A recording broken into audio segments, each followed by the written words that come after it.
My husband Benjamin introduced his mistress as his assistant during our anniversary trip to Santorini. He didn't know I'd already seen their texts, hired a lawyer, and was about to destroy his entire world over breakfast with a view. The azure. Waters of the Aegean Sea stretched endlessly before us, a perfect backdrop to what should have been a perfect moment. 20 years of marriage, 2 children in college, and a beachfront villa we'd spent a year planning to visit. The morning light cast a golden glow across the white terraces of our private villa, the kind of light photographers chase and tourists pay thousands to experience, but all I could focus on was how. Before we jump back in, tell us where you're tuning in from, and if this story touches you, make sure you're subscribed, because tomorrow I've saved something extra special for you. Benjamin's hand lingered too long on Susan's lower back as he guided her to the breakfast table. My anniversary breakfast table. "Mindy, this is Susan," he'd said the previous evening when we arrived, his voice perfectly practiced. "My new executive assistant. The Davis merger is so critical that I needed her to join us for the first 2 days. I hope you understand." I did understand. I understood everything. I smiled warmly and extended my hand. "Susan, what a pleasure to finally meet you." Her handshake was firm, confident. She was younger than me, of course. Early 30s to my 47. Her blonde hair was styled in that effortless way that actually requires considerable effort, and her sundress revealed toned arms and legs that spoke of regular Pilates sessions. "Mindy, Benjamin has told me so much about you," she gushed. "This place is absolutely amazing. Thank you for understanding how important this merger is." I maintained eye contact, my smile never faltering. "Oh, I understand perfectly. 20 years of marriage teaches you a lot about understanding." If Benjamin detected the edge in my voice, he didn't show it. He was too busy instructing the villa staff about Susan's luggage. Not the small overnight bag you'd expect from an assistant staying briefly, but a full-sized suitcase and matching carry-on. Executive assistant indeed. That night, I slept alone. In our master suite while Benjamin claimed he needed to review documents with Susan in the villa's office. I lay awake listening to the distant sound of waves crashing against the cliffs below, my mind replaying the moment 3 weeks earlier when everything had changed. I'd been looking for our passports in Benjamin's home office when I found the receipt for the villa booking. The reservation clearly stated 1 master suite, 1 additional bedroom. Benjamin had told me he'd booked a 3-bedroom villa to have extra space. It was a small discrepancy, but enough to make me pause. That same evening, Benjamin's phone had chimed repeatedly during dinner. He'd excused himself twice to take calls, claiming they were about the Davis merger. When he went to shower, I did something I'd never done in 20 years of marriage. I looked at his phone. The messages were from Susan Davis Project, but they weren't about business. "Can't wait for Santorini. Bought something special to wear. Just for you. 2 weeks until paradise with you. Arranged for my family emergency leave. No one suspects anything." My hands had trembled as I scrolled through months of messages, each one more damning than the last. There were photos I couldn't unsee, plans for their future, and cruel jokes at my expense.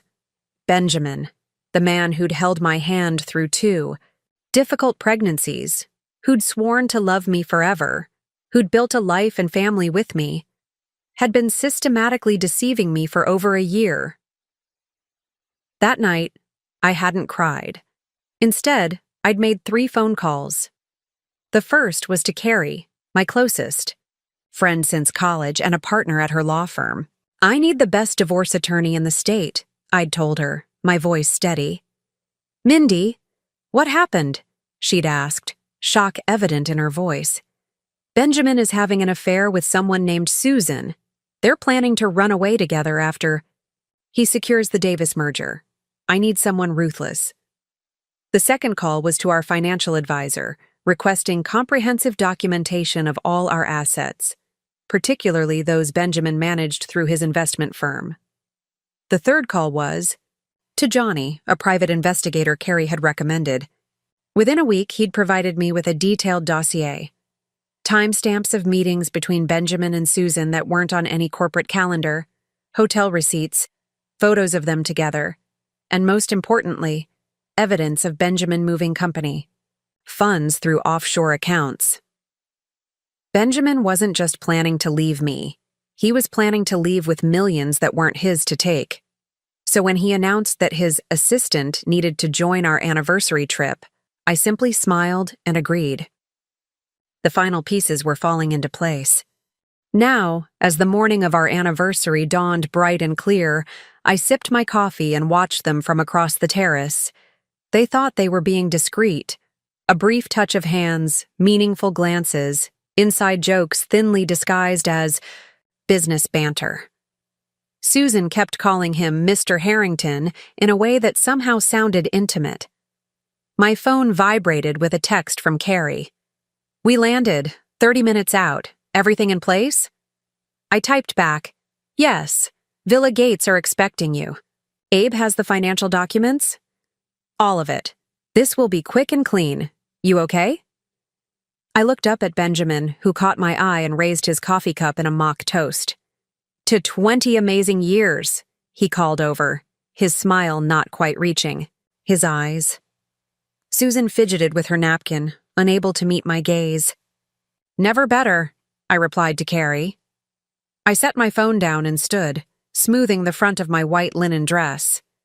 "Benjamin, I'm going to freshen up before breakfast. I've arranged a special anniversary surprise." His expression flickered with something, guilt? Concern? Before he nodded. "Of course, darling. Should I open the champagne?" "Absolutely," I said. "This is definitely a moment worth celebrating." As I walked inside, I heard Susan whisper, "She seems so calm. Do you think she knows anything?" Benjamin's response floated after me. "Impossible. Mindy doesn't have a suspicious bone in her body.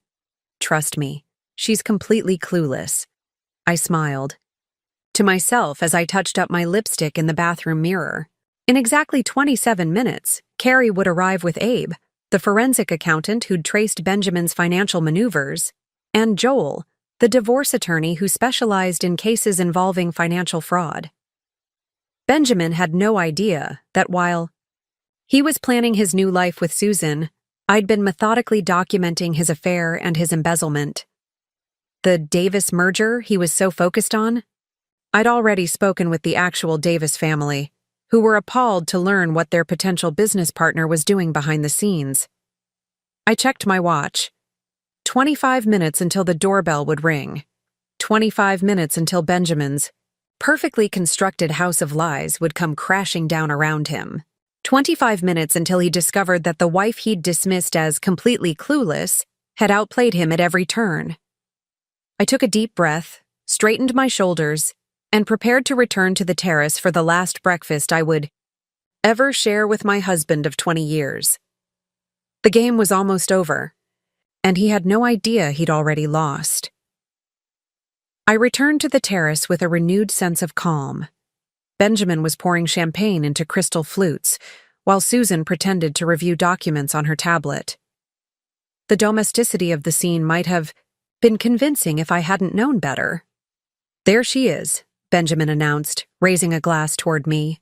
"To 20 years with the most understanding wife a man could ask for." Susan smiled tightly, lifting her glass with visible discomfort. I accepted my flute and took a deliberate sip, savoring not just the champagne, but the moment. In 20 minutes, everything would change. "A toast to understanding," I agreed, my voice steady. "And to truth." Something in my tone must have registered with Benjamin because his smile faltered slightly. "Truth?" "Yes," I said, holding his gaze. "I've always valued honesty above all else in our marriage. Don't you agree?"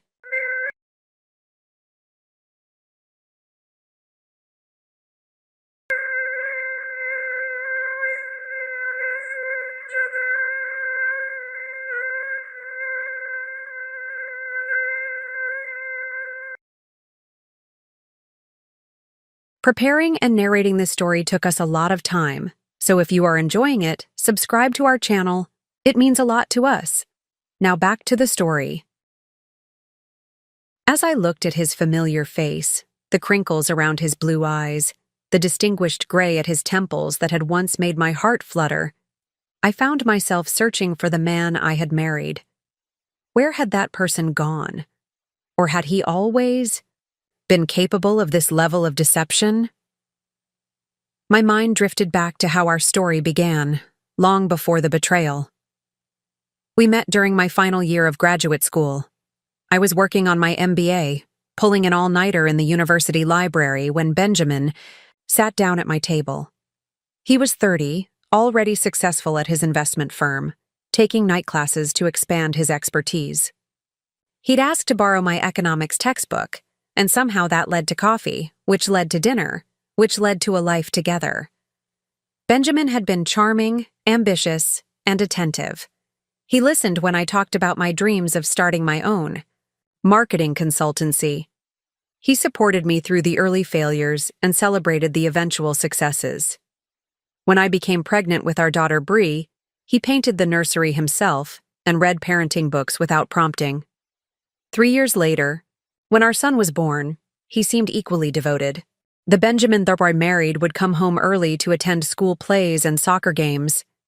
He remembered birthdays and anniversaries without reminders. He held my hand during my father's funeral and patiently cared for my mother when she moved in, with us briefly during her cancer treatment. For years, we were a team. Or so I thought. The change had been gradual, almost imperceptible at first. More late nights at the office, increased business travel, a growing emotional distance that I attributed to midlife stress. I'd tried to bridge the gap, planning date nights, suggesting therapy, even proposing this anniversary trip to reconnect, all while he was building a separate life with Susan. "You're quiet this morning," Benjamin commented, pulling me back to the present. "Everything okay?" I smiled and gestured toward the breathtaking view. "Just taking it all in. It's not every day we celebrate 20 years together in such a beautiful place." Susan shifted uncomfortably in her seat. "Perhaps I should give you two some privacy for your celebration. I can review these projections in my room." "Nonsense," I said smoothly. "The Davis merger is too important to put on hold, even for our anniversary. Isn't that right, Benjamin?" He nodded, relief evident in his expression. "Exactly. Thank you for understanding, Mindy. Besides," I continued, "I've invited some colleagues to join us this morning. They should be arriving any minute." Benjamin set down his champagne, confusion crossing his face. "Colleagues? Who would you know in Santorini?" "Oh, they flew in specially," I replied, "for our anniversary." Before he could question me further, a staff member approached the terrace. "Excuse me, Mrs. Harrington. Your guests have arrived." Benjamin frowned.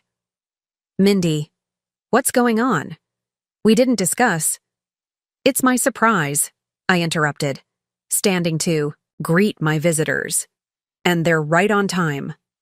The confusion on Benjamin's face transformed into shock as Carrie appeared on the terrace, followed by Abe carrying a briefcase and Joel with a leather document folder. "Carrie?" Benjamin stood abruptly. "What are you doing here?" My friend smiled coolly. "Supporting Mindy as always." She turned to me. "Everything's ready." Susan looked between Benjamin and the newcomers, her professional demeanor cracking. "Ben? What's happening?" The casual use of Ben, a nickname I'd never used, was the final confirmation, though I hardly needed it anymore. "Susan," I said calmly, "I believe you've been introduced as Benjamin's executive assistant. Allow me to introduce my team. This is Carrie Wilson, my friend and legal consultant, Abe Gordon, forensic accountant, and Joel Blackwood, divorce attorney." The color drained from Benjamin's face. "Divorce attorney? Mindy, this is absurd. Whatever you think is happening." "What's happening?" I cut him off. "Is that I know everything. About your affair with Susan. About the money you've been moving offshore. About your plans after the Davis merger. Susan stood so quickly her chair toppled backward. Ben, you said she didn't know. She didn't. She couldn't. Benjamin stammered, looking wildly between Susan and me. I nodded to Joel, who placed the document folder on the table. Actually, I know quite a lot, including the fact that you and Susan have been planning this for over a year, that you've booked one-way tickets to Bali for next month, that you've purchased property there under a shell company. Abe stepped forward, opening his briefcase. We also have complete documentation of the $2.3 million you've diverted from client accounts, Mr. Harrington. Benjamin's face contorted with anger. You've been spying on me? Checking my private communications? That's unethical, I suggested. Dishonest? Betrayal of trust? Please, tell me more about ethics and honesty while sitting next to your mistress on our anniversary trip. The champagne flute slipped from his hand, shattering on the terrace tiles. No one moved to clean it up. You've made a terrible mistake, Benjamin hissed, his charming facade completely gone. You have no idea what you're doing. I smiled, feeling strangely calm in the eye of the storm. That's where you're wrong, Benjamin. For the first time in years, I know exactly what I'm doing. The terrace fell into tense silence. Benjamin's face cycled through emotions, shock, anger, fear, before settling into something calculating. I recognized this expression from business negotiations. He was recalibrating, looking for leverage. Mindy, he said, lowering his voice, to the soothing tone he used when trying to manage difficult situations. Let's discuss this privately. Whatever you think you know, I can explain. Susan stood frozen, her professional mask completely shattered. I should go, she whispered. Stay. Exactly where you are, I said firmly. You've been part of this deception. You'll be part of its unraveling. Carrie placed a hand on my shoulder in silent support, while Joel opened his folder and extracted a thick document. Mr. Harrington, Joel began, his voice clinically professional. This is a petition for divorce on grounds of adultery and financial misconduct. We have substantial evidence supporting both claims. Benjamin ignored him, focusing solely on me. 20 years of marriage, and this is how you handle a rough patch? Ambushing me on vacation with lawyers? What about counseling? What about thinking of our children? The mention of Bree and Johnny, our children named for my late parents, ignited a flash of anger I'd been carefully controlling. Don't you dare bring them into this, I said, my voice dangerously quiet. Not when you were planning to abandon them along with me. Before Benjamin could respond, I nodded to Abe, who connected his tablet to the terrace's outdoor display screen, a feature we'd specifically requested for enjoying vacation photos. The screen flickered to life, showing a detailed financial flowchart. 3 months ago, I continued, I found the first discrepancy, a wire transfer to a Cayman account I didn't recognize. I might have dismissed it, except it happened the same weekend you claimed to be at a conference in Toronto. Benjamin's eyes darted to the screen, then back to me. You had no right to access my financial records. Joint accounts, Benjamin. My name is on everything except your personal slush fund, which, unfortunately for you, you used company resources to establish. I gestured to the screen where Abe was now displaying bank statements. That's when I hired Johnny. Who's Johnny? Benjamin demanded. The private investigator who documented your affair, I replied calmly. He was particularly thorough. The screen changed to show photographs. Benjamin and Susan entering a hotel in Miami, having dinner in Chicago, kissing in the elevator of a New York high-rise. Each image was time-stamped and geotagged, matching perfectly with Benjamin's supposed business trips, Susan gasped. You had us followed? Not initially, I said. At first, I just wanted to understand the financial discrepancies. The affair was a bonus discovery. Benjamin stood abruptly. This is harassment, invasion of privacy. Your lawyer will advise you to cooperate fully, Joel interrupted, especially once they understand the extent of your financial misconduct.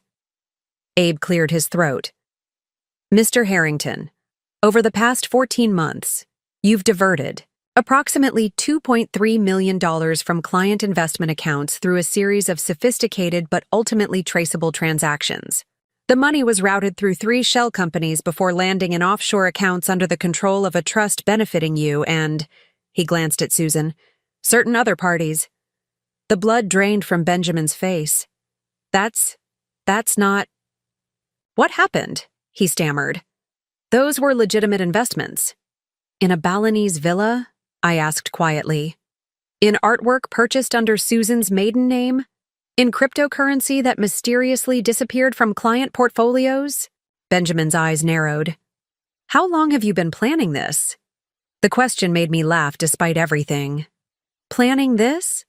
I wasn't planning anything until I discovered you were stealing from your clients and preparing to leave me for your executive assistant. I reached for my phone and pulled up the text messages I'd discovered weeks earlier. I read aloud. Once the Davis deal closes, we'll have everything we need. 2 more months, and we're free. I looked up at him. Your words to Susan, sent, the night before our daughter's graduation. You missed her speech to have dinner with Susan in Boston. Susan sank back into her chair, her composure completely shattered. You said your wife knew about us, she whispered to Benjamin. You said it was an arrangement, that she was fine with it as long as you were discreet. I turned to her, genuinely surprised. Is that what he told you? She nodded miserably. He said you had an understanding, that you were only staying together, for appearances and for your kids. The revelation shouldn't have hurt, not after everything else. But it did. 20 years reduced to appearances, our children reduced to obligations. Well, I said, gathering myself, it seems we've all been deceived in different ways. Benjamin slammed his hand on the table. Enough! This is between Mindy and me. Everyone else needs to leave, now. Actually, Carrie interjected smoothly, this is no longer just between you and Mindy. The financial evidence Abe has gathered has already been shared with the SEC and the FBI's Financial Crimes Division. Benjamin went completely still. You did what? You didn't just betray me, I said quietly. You betrayed your client's trust. People who worked their entire lives to save for retirement, for their children's education. People who believed in you. For the first time, I saw genuine fear in Benjamin's eyes. Not the fear of losing his comfortable life or his reputation, but the fear of real consequences. This isn't necessary, he said, his voice losing its commanding edge. We can work something out. Keep this private. Joel shook his head.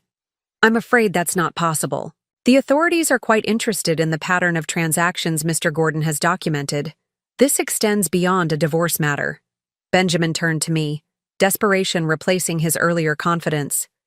Mindy, think about what you're doing. Think about our family. If this goes public, if there are charges... I have thought about our family, I interrupted. For 20 years, our family was my priority. It should have been yours too. Susan stood shakily. I didn't know about the financial issues. I swear I didn't know he was taking money. Whether I believed her or not was irrelevant. Her complicity in destroying my marriage was enough. Perhaps, I said, but you knew he was married. You knew. He had children. And you chose to participate in the deception anyway. The staff appeared at the edge of the terrace, clearly uncomfortable with the tension. Mrs. Harrington, would you like breakfast to be served now? The ordinary question in this extraordinary moment nearly made me laugh again. I glanced at my watch, barely 9:30 in the morning, and my entire life had already transformed. Yes, I said, surprising everyone. Please serve breakfast. This might take a while. As the staff arranged platters of fresh fruit, pastries, and local delicacies on the table, I felt an odd sense of clarity. The worst had happened. The betrayal was exposed. And somehow, I was still standing. The absurdity of eating breakfast while dismantling my marriage wasn't lost on me. Yet there was something powerful about maintaining this semblance of normalcy, as if to say, even this betrayal couldn't completely derail me. I spread jam on a piece of toast, my actions deliberate and calm. You know what's interesting, Benjamin? I keep thinking about timing. Benjamin sat rigid in his chair, barely touching his food. What do you mean? Your affair with Susan began 14 months ago, according to Johnny's investigation. The same month I was considering expanding my consultancy overseas. I took a measured bite of toast. The same month I mentioned possibly moving us to London for a year while I established the new office. His eyes flickered with recognition. That's when it started, wasn't it? When I suggested a change that would inconvenience you. When I wanted to pursue my goals instead of just supporting yours. Carrie watched the exchange carefully, while Abe continued quietly documenting financial information on his tablet. Joel maintained a professional distance, observing rather than interrupting. That's ridiculous, Benjamin said, but his denial lacked conviction. My relationship with Susan has nothing to do with your career. Susan shifted uncomfortably.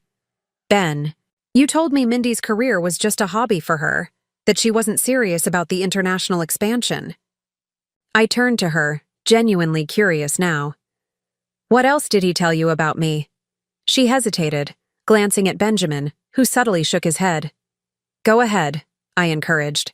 I think we're beyond secrets now. Susan straightened slightly. He said you were cold, distant, that you were more interested in your work than your marriage, that you hadn't been intimate in years. The familiar sting of betrayal hit again, but differently this time. These weren't just lies about arrangements or understandings. These were deliberate distortions of who I was as a person, as a wife? Interesting, I replied, my voice remarkably steady. Especially since I planned this entire anniversary trip as a surprise. Booked your favorite activities. Even packed that blue dress you always said you loved. Benjamin stared at his plate, unable to meet my eyes. But let's get back to timing, I continued. Because there's something even more interesting than when your affair started. I nodded to Abe, who switched the display to show a series of financial documents. The first significant transfer of client funds occurred 3 months after your affair began. Not immediately, which suggests this wasn't your original plan. Something changed. Benjamin's jaw tightened. I don't have to listen to this amateur psychological analysis. Actually, you do, Joel interjected smoothly. Because understanding motive will be crucial to any potential settlement negotiations. I studied Benjamin's face, the face I'd woken up next to for 20 years. What happened 3 months in, Benjamin? What changed? When he remained silent, Carrie slid a document across the table. Perhaps this will help refresh your memory. A medical report from Dr. Klein's office. Benjamin's head snapped up, his eyes widening with recognition. Dr. Klein is my gynecologist, I explained to Susan, whose confusion was evident. 11 months ago, I went to see her because I was experiencing unusual symptoms. She ran tests for early menopause. Susan looked increasingly uncomfortable. I don't see how this is relevant to... The tests were negative, I continued. But Benjamin didn't wait for the results, did he? The moment he heard potential menopause, something shifted in his calculation. That's absurd, Benjamin snapped. But the flush creeping up his neck told me I'd hit a nerve. The day after my appointment, you opened the first offshore account, I said, pointing to the timeline on the screen. 2 days later, you purchased the Balinese property. A week after that, you mentioned Susan for the first time, your brilliant new executive assistant with so much potential. I turned back to Susan. You're 34, correct? Perfect age for starting a family. Susan's eyes darted to Benjamin, who was now visibly sweating despite the pleasant morning temperature. He promised you children, didn't he? I asked quietly. The gyne. Shock on her face confirmed my suspicion. How could you possibly know that? She whispered. Because I know Benjamin, I replied simply. And I know what he values: status, youth, legacy. I gestured for Abe to continue the presentation.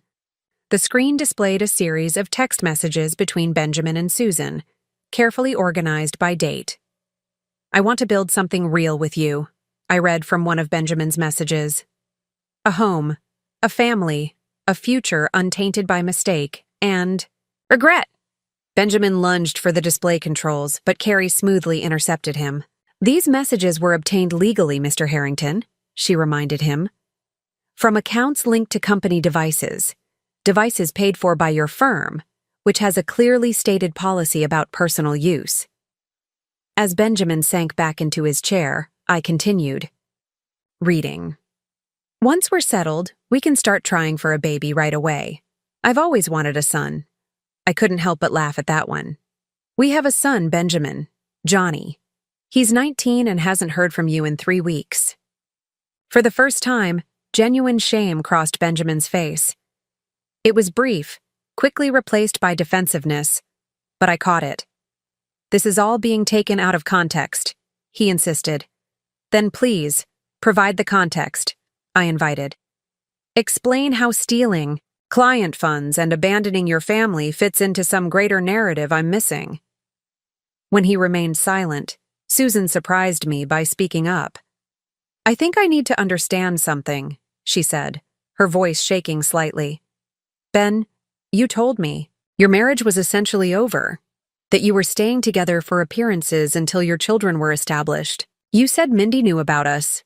Benjamin shifted uncomfortably. I may have simplified the situation. Simplified? Susan's voice rose. You showed me divorce papers. You said you'd filed months ago and were just working through the financial settlement. This was new information. I looked at Joel, who raised an eyebrow. We have no record of any divorce filing, he confirmed. Benjamin's deception was unraveling on multiple fronts. The carefully constructed narrative he'd created for Susan was collapsing alongside the facade he'd maintained with me. I was going to file, he insisted. After the Davis merger, everything was planned. Planned around your financial interests, I noted, not around honesty or respect for either of us. Susan stood abruptly. I need some air.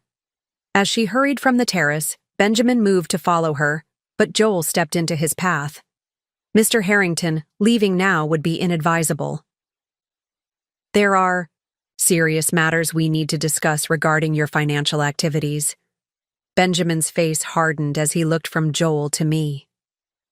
You've been planning this for weeks, haven't you? This whole trip was a setup.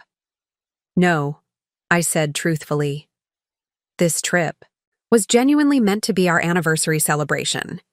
I only decided to confront you here after I discovered you were bringing Susan along. I paused, allowing myself a small smile.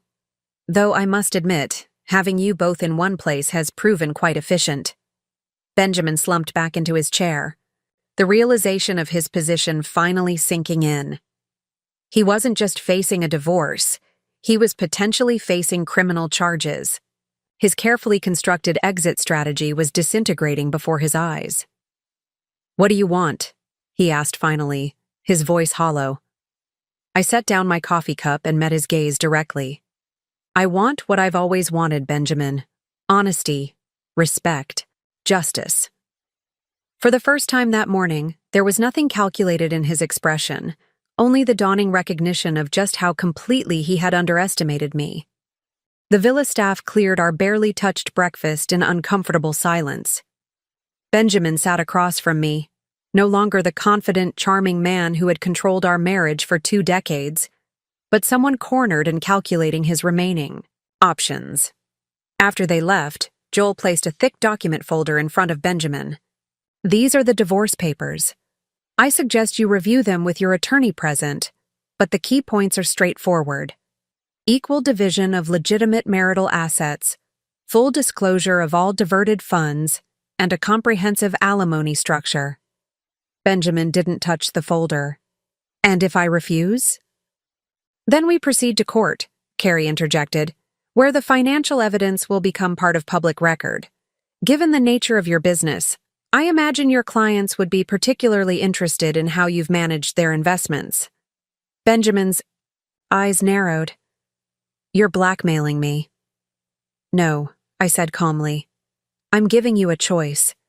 Handle this privately with some dignity and tact, or fight and lose everything, including your freedom. A tense silence settled over the terrace. The beautiful Santorini backdrop felt increasingly surreal against the ugliness of our conversation. I need to speak with Mindy alone, Benjamin finally said, his tone less demanding than before. Joel looked at me questioningly. I nodded. It's fine. We'll have a moment. Carrie squeezed my shoulder as she stood. We'll be just inside if you need us. After they left, Benjamin and I faced each other across the table. 20 years of history suspended between us. The warm breeze carried the scent of bougainvillea and salt water, reminders of what should have been a romantic anniversary instead of this wreckage. Why did you do it this way? Benjamin asked, his voice lower now.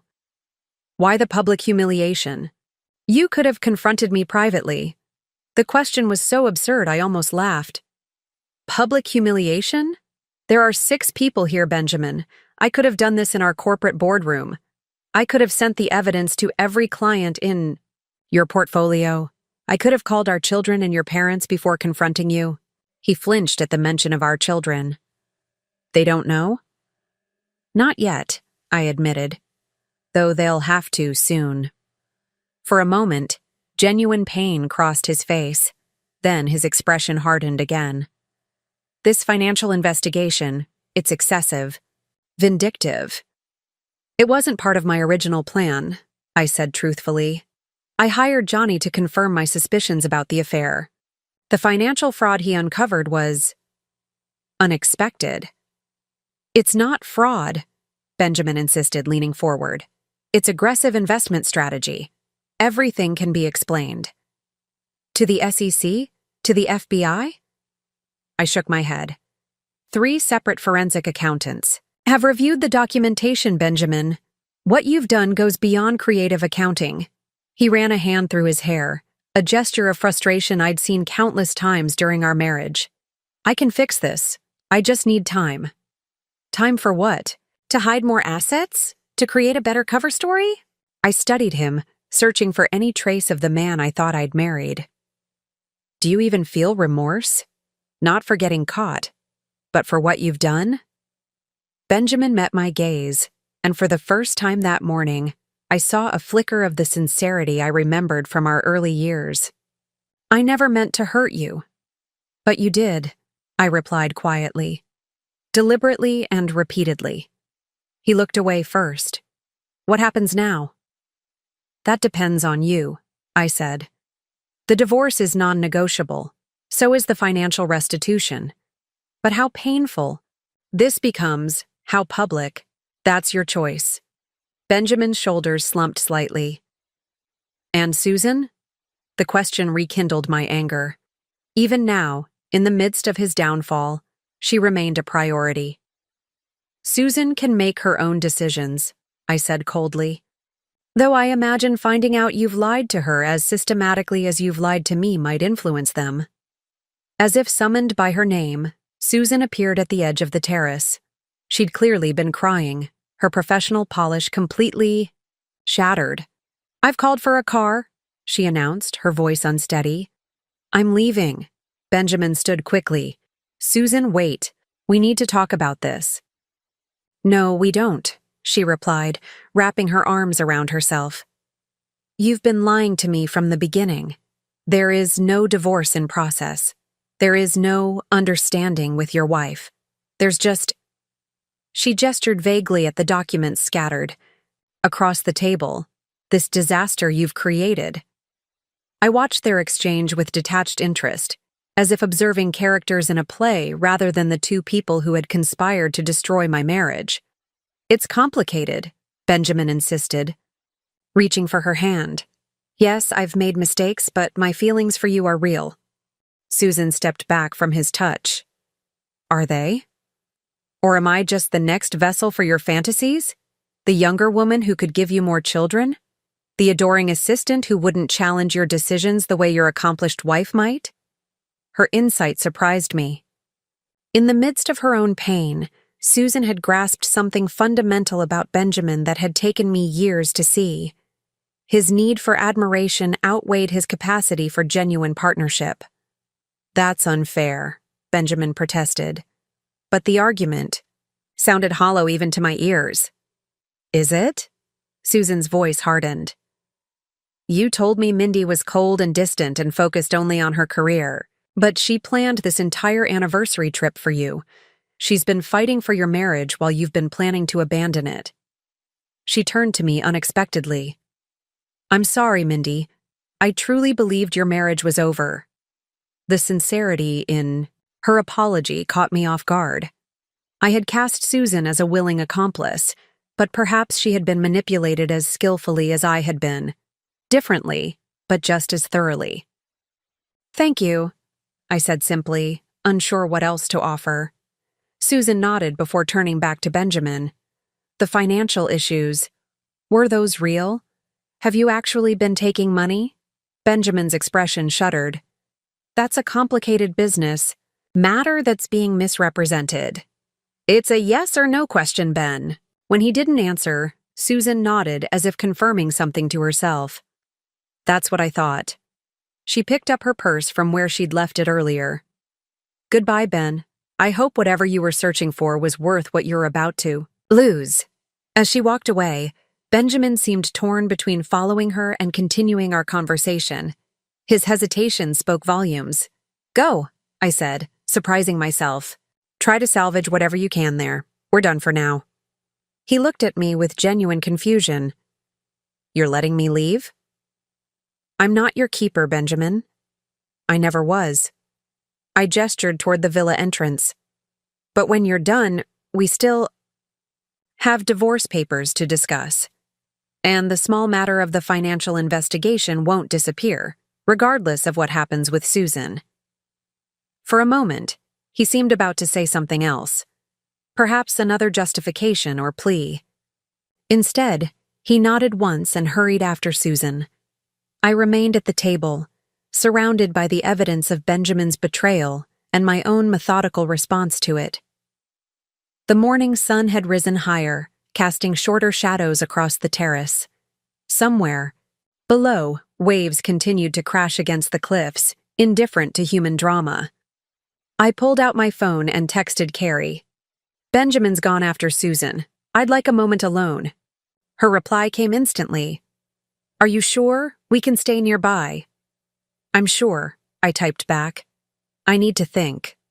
For the first time since discovering Benjamin's betrayal, I allowed myself to feel the full weight of what had happened and what was still to come.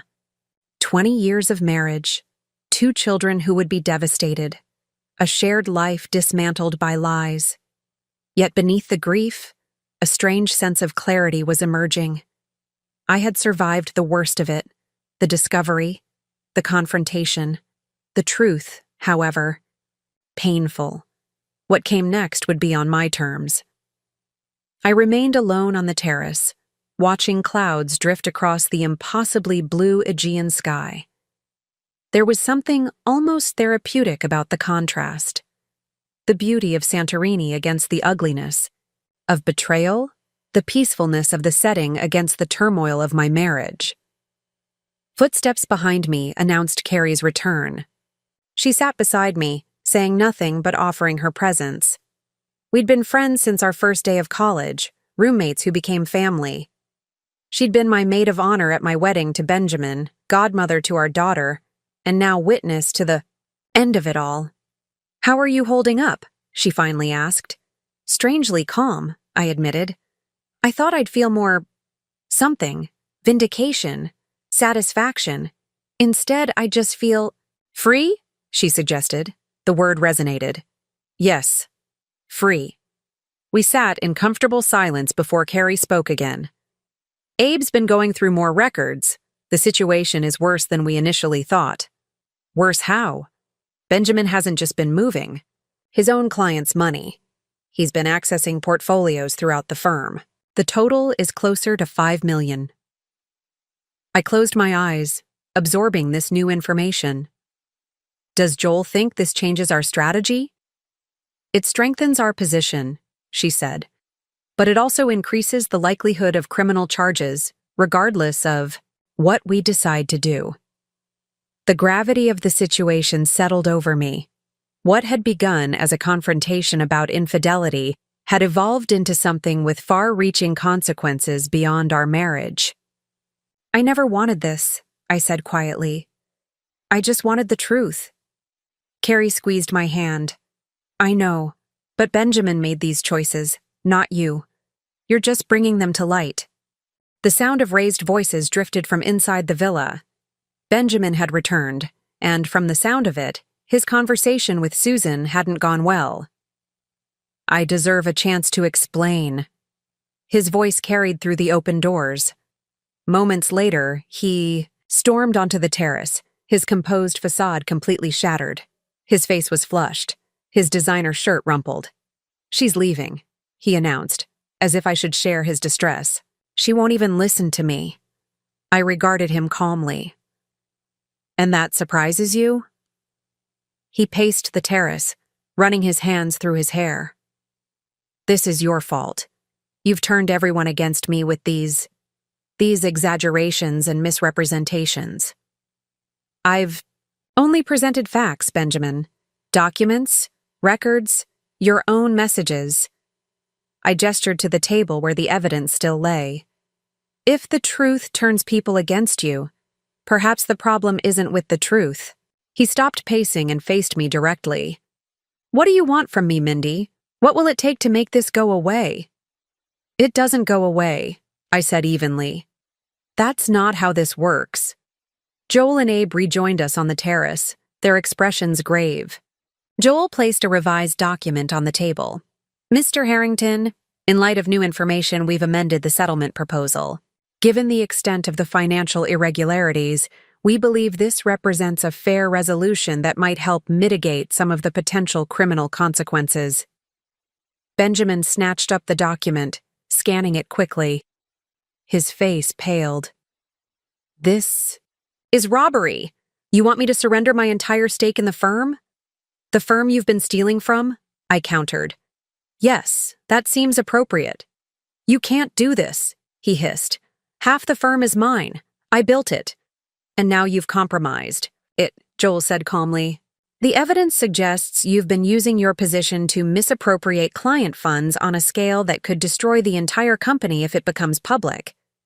Benjamin turned to me, his expression now desperate. Mindy, be reasonable. Think about our children. Think about their inheritance, their future.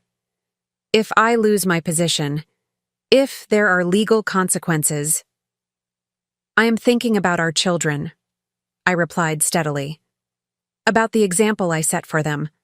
About teaching them that actions have consequences, even for people with power and privilege.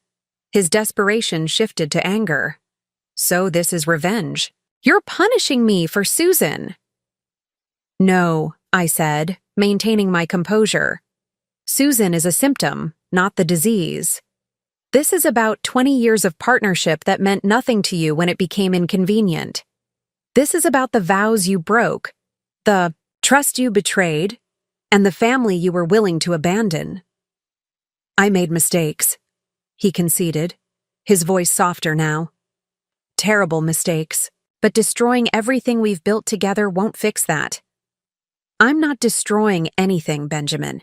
You did that the moment you decided our marriage, our family, and your professional ethics were acceptable collateral damage for your midlife crisis. For a moment, genuine pain flashed across his face. Then his expression hardened again. I need to call my lawyer. Of course, Joel said, handing him a business card. He can contact me directly to discuss next steps. Benjamin took the card, then looked at me again. And what about us? Our anniversary trip? Are you staying here? The question was so absurd I almost laughed. The anniversary of what exactly? A marriage you've been systematically dismantling for over a year? 20 years still happened, Mindy. Whatever you think of me now, we built a life together. Yes, we did, I acknowledged. And I'll treasure those memories. But I won't pretend we're celebrating when there's nothing left to celebrate. He nodded slowly, finally seeming to accept the reality of our situation. I'll have my things moved to another hotel. That would be best. As Benjamin turned to leave, I found myself calling after him. Benjamin. He paused, looking back with a flicker of hope in his eyes. When you speak to Bree and Johnny, and you should be the one to tell them, please leave me out of your explanations. Don't make me the villain in your story. They deserve the truth, even if it's difficult. Something shifted in his expression, perhaps the first genuine moment of accountability I'd seen. I'll try, he said quietly.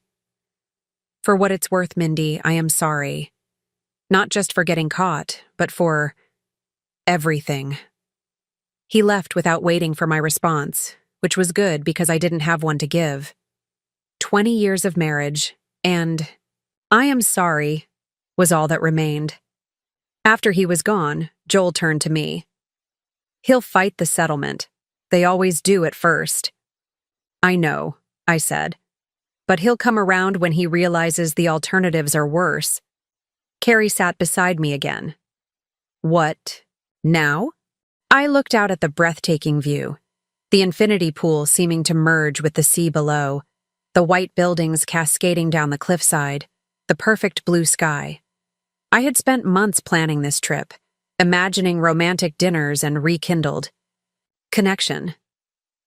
Now, I said, making a decision, I'm going to enjoy my vacation. She raised an eyebrow. Here? With everything that's happened? Why not? I've paid for this spectacular villa for 2 weeks. The views are incredible. The food is amazing. And for the first time in years, I don't have to pretend everything is fine when it isn't. I turned to her with a small smile. Stay with me. We'll make it a girls' trip instead of an anniversary celebration. Carrie laughed, clearly surprised by my suggestion. Are you sure? Completely. Benjamin doesn't get to take this too. I gestured toward the horizon. Besides, I think I could use a friend right now. She squeezed my hand. Then I'm staying. I felt a weight lifting. Not everything, not all at once, but enough to breathe more freely. The confrontation was over. The truth was out. What remained was rebuilding, and for the first time in months, that future didn't terrify me. Joel, Abe, I said, turning to them.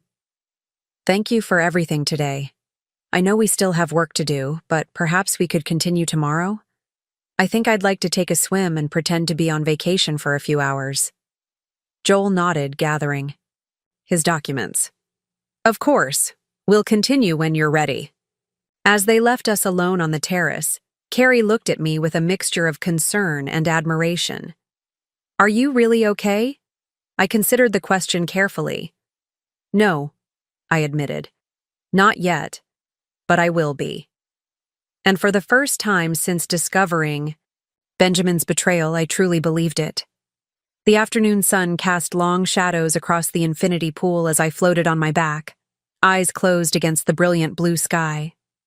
The cool water enveloped me, providing a momentary escape from the morning's intensity. For the first time in months, I was breathing without the weight of suspicion and uncertainty pressing on my chest.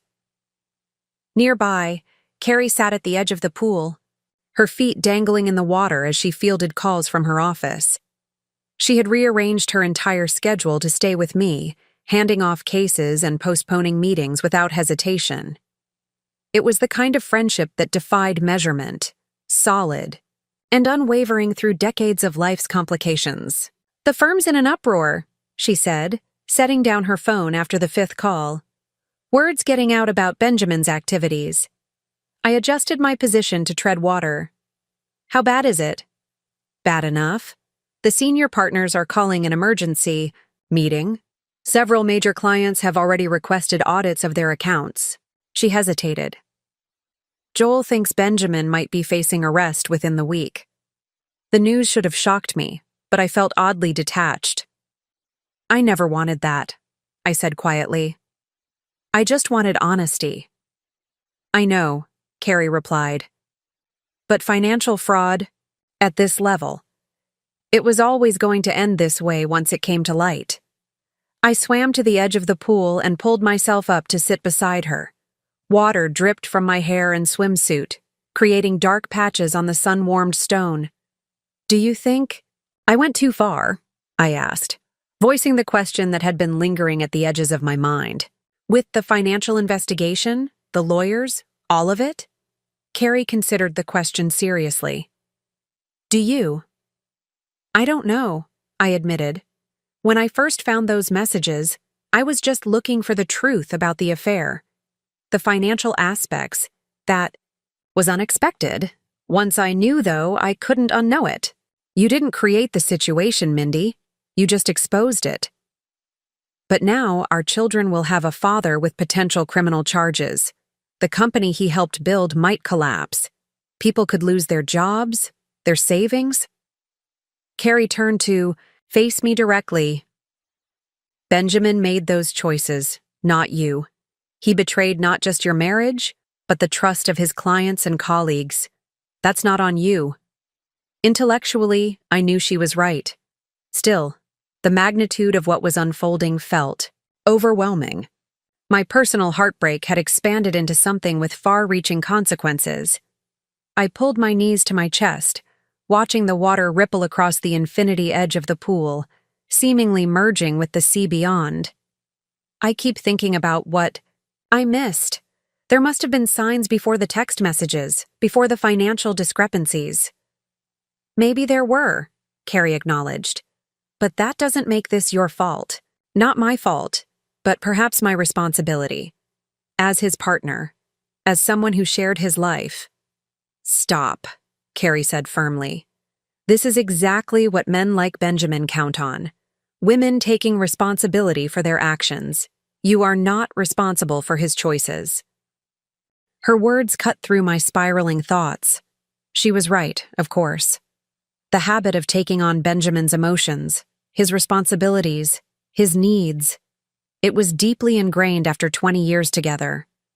Breaking that pattern would be part of my recovery. I need to call the kids, I said, knowing I couldn't delay the difficult conversation any longer, before they hear rumors or see something online. Do you want me to give you some privacy? I shook my head. Stay, please. After changing into dry clothes, I sat on the terrace with my phone, trying to formulate what I would say to our children.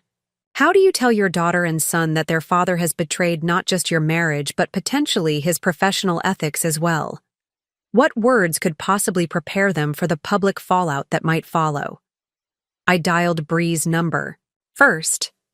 She was the older of our two children at 21, studying architecture at a university on the West Coast. She answered on the third ring. Hey, Mom, how's the anniversary trip? Is Santorini as amazing as the pictures? Her cheerful voice made my heart clench. Sweetheart, I need to talk to you about something important. Is this a good time? The change in my tone registered immediately. What's wrong? Are you and Dad okay? We're both physically fine, I assured her quickly, but there have been some developments that you need to know about. You're scaring me, Mom. I took a deep breath. Your father and I are separating. I've initiated divorce proceedings. Silence stretched across the line. Then, what? Why? I thought you guys were on this romantic second honeymoon thing. I thought so too, I said gently. But I've discovered some things that make it impossible for our marriage to continue. I explained as calmly and factually as I could. The affair with Susan, the financial irregularities, the confrontation that morning. I didn't share every detail, but I provided enough truth for her to understand the gravity of the situation. Bree's initial shock gave way to quiet sobs. I don't understand, she kept saying. Dad wouldn't do this. The pain in her voice broke my heart all over again.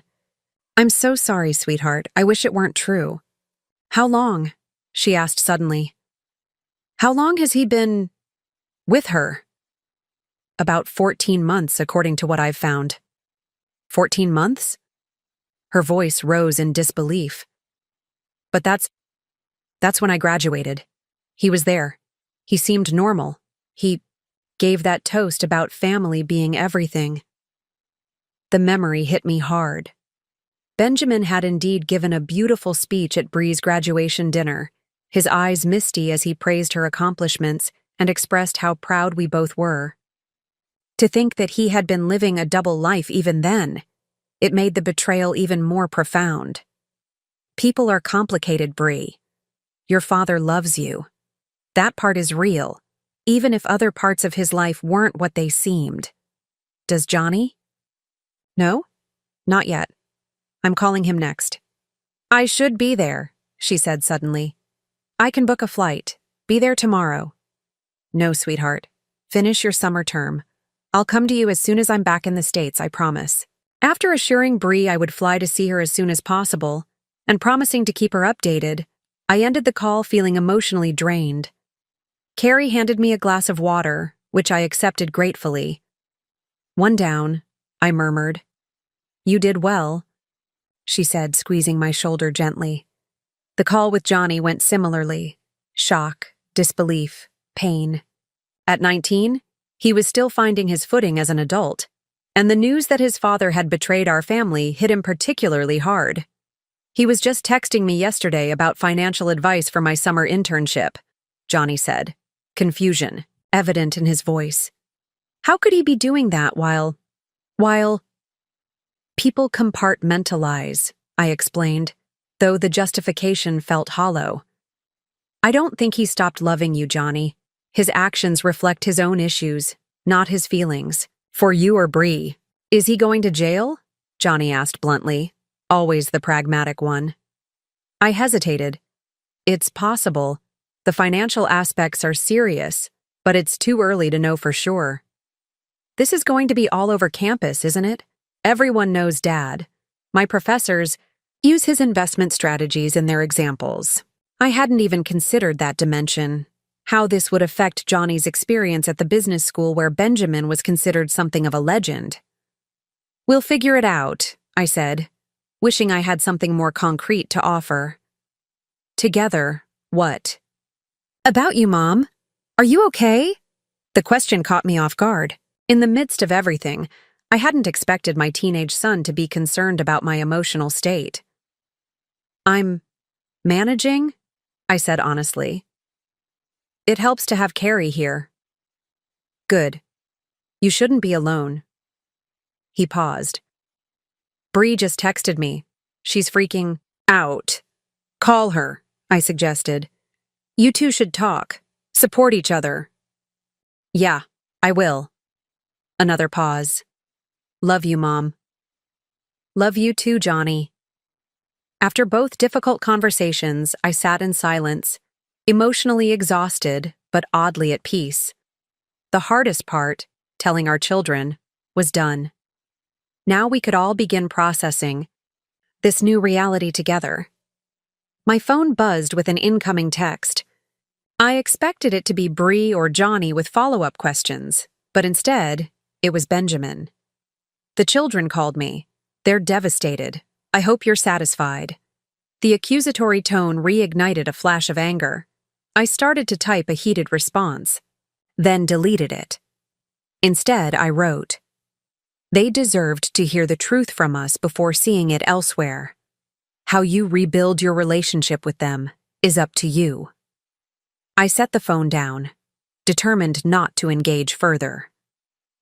Benjamin's attempts to shift blame were predictable but no longer effective. Carrie watched me with concern. "You okay?"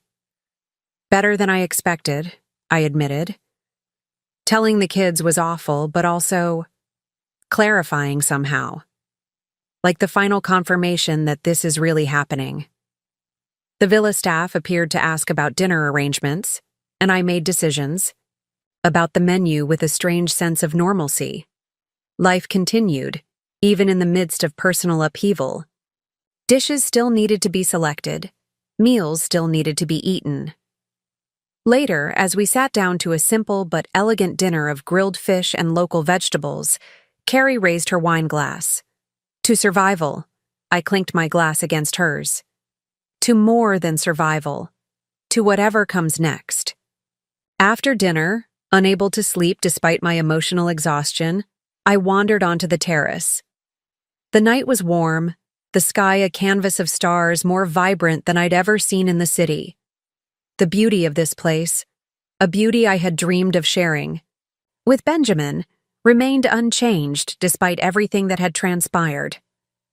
From the terrace, I could see the lights of nearby villas dotting the cliffside, each one representing lives unfolding in their own complex ways. How many other dramas were playing out behind those picturesque white walls? How many other marriages were thriving or failing in this paradise?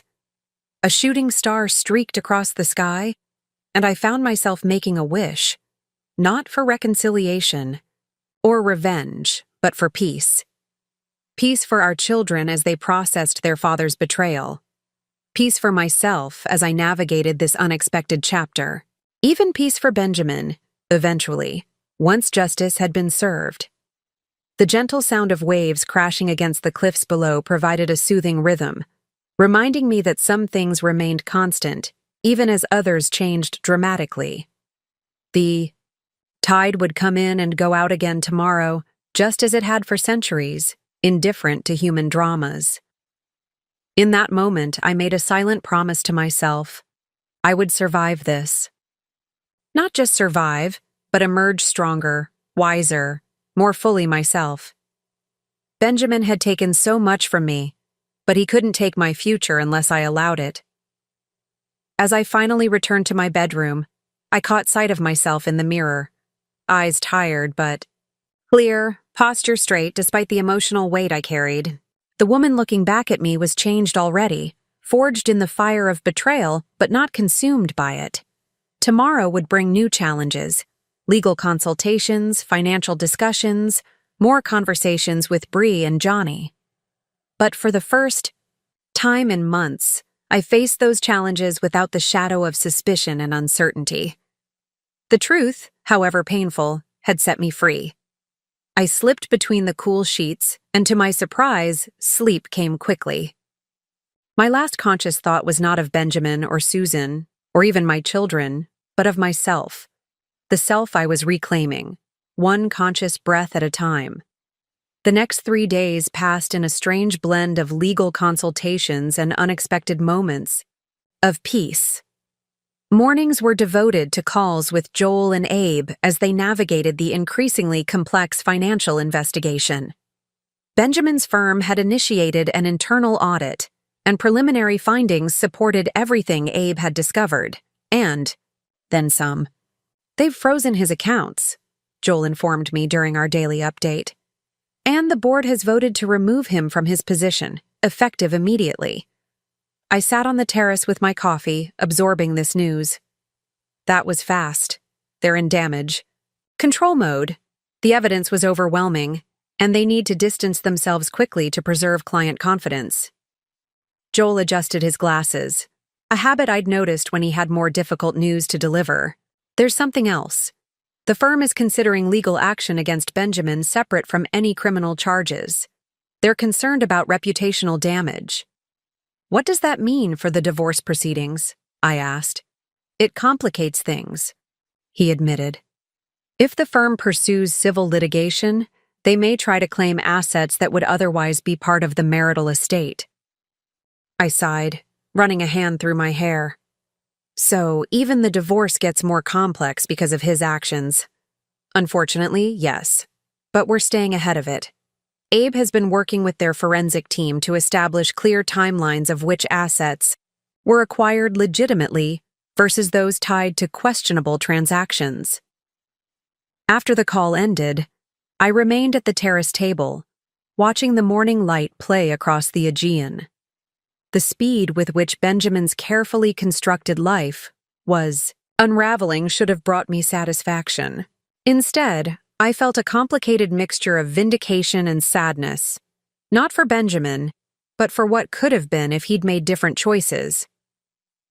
Carrie emerged from her room, already dressed for the day in linen pants and a light blouse. "More bad news?" she asked, noting my expression. "Just complications," I replied. "Benjamin's firm is cutting ties completely. Possible civil litigation."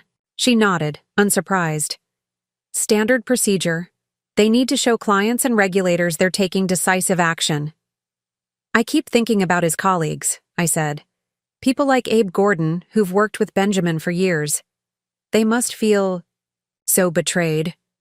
"Professional betrayal hits differently," Carrie agreed, pouring herself coffee. "But that's not your burden to carry, Mindy." "I know. It's just the ripple effects keep expanding." Carrie studied me for a moment. "What do you need? Today? More legal strategizing or a break from all of it?" I considered the question seriously. Since discovering Benjamin's betrayal, I had been in constant motion, investigating, planning, confronting. Even here in Santorini, surrounded by beauty, my mornings had been consumed by legal discussions and financial analysis. A break, I decided suddenly. Just for today. I need to remember there's a world beyond Benjamin's betrayal. Carrie smiled. "I was hoping you'd say that. I've already looked into options. We could take a cooking class, go wine tasting at a local vineyard, or hike the path from Fira to Oya." "The hike," I said without hesitation. "I need to move, to feel my body working for something besides stress management." An hour later, we were on the famous hiking trail that wound along the caldera's edge. The path offered spectacular views of the volcanic basin and the whitewashed villages that clung to the cliffside. The physical exertion felt cleansing somehow, my muscles working in harmony after months of tension. "I can't believe I almost missed this," I said, pausing to take in a particularly breathtaking vista. "If I'd stayed locked in that villa, drowning in legal details—" "But you didn't," Carrie pointed out. "That's what matters." As we continued walking, the conversation shifted to topics we hadn't discussed in months: movies, books, politics, Carrie's dating life. For stretches of time, I forgot about Benjamin entirely, lost in the simple pleasure of friendship and movement. We stopped for lunch at a small taverna in Imerovigli, the highest point of the island. Over fresh Greek salad and tzatziki, I found myself laughing at Carrie's story about a disastrous court case involving feuding neighbors and an escaped pet iguana. "I haven't heard you laugh like that in months," she observed.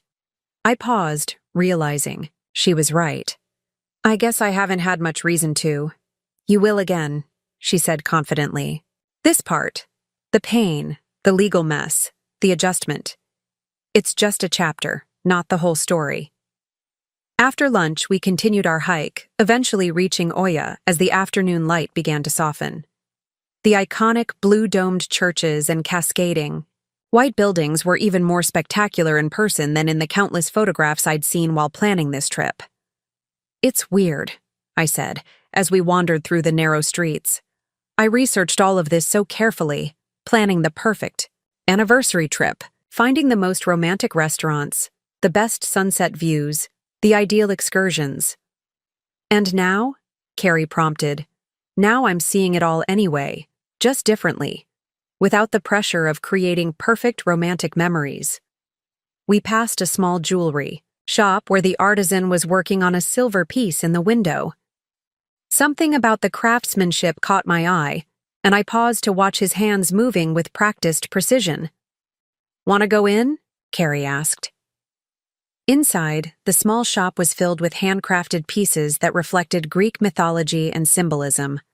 While Carrie examined a display of earrings, I found myself drawn to a simple silver pendant shaped like a phoenix. "You have good taste," the shopkeeper said, noticing my interest. "The phoenix is special. It represents rebirth, transformation, rising from the ashes to begin again." The symbolism wasn't subtle, but it resonated deeply. I purchased the necklace and wore it out of the shop, my fingers occasionally rising to touch the cool metal against my skin. By the time we returned to the villa, the sun was beginning to set, painting the white buildings in shades of gold and rose. We'd arranged for a private dinner on our terrace, and the staff had outdone themselves. Candles flickered in hurricane lamps, local wine was chilling in an ice bucket, and the smell of fresh seafood wafted from covered platters. This is technically our anniversary dinner, I realized aloud. The one I planned months ago. Carrie looked concerned. We can cancel. Do something else. No, I said firmly. This is perfect, just not in the way I expected. As we settled, at the table, Carrie raised her glass in a toast. To new beginnings, she said. I touched my glass to hers. To rising from the ashes. We were interrupted by my phone buzzing with an incoming email from Joel. The subject line read, Settlement. Proposal urgent. Benjamin's lawyers have reached out, I told Carrie after reading the message. They're proposing a settlement structure. Joel thinks it's actually quite reasonable. That's unexpected, she said. What changed? According to Joel, the criminal investigation has rattled Benjamin. He's looking to resolve our situation quickly so he can focus on his legal defense. I scrolled through the details of the proposal. Benjamin was offering a clean division of our legitimate assets, with additional compensation from his personal accounts to make up for what he'd taken. He was relinquishing any claim to our primary residence and agreeing to my terms regarding spousal support. He's giving you everything you asked for, Carrie observed, reading over my shoulder. Not out of generosity, I noted. Out of necessity. He needs this resolved before the criminal case proceeds.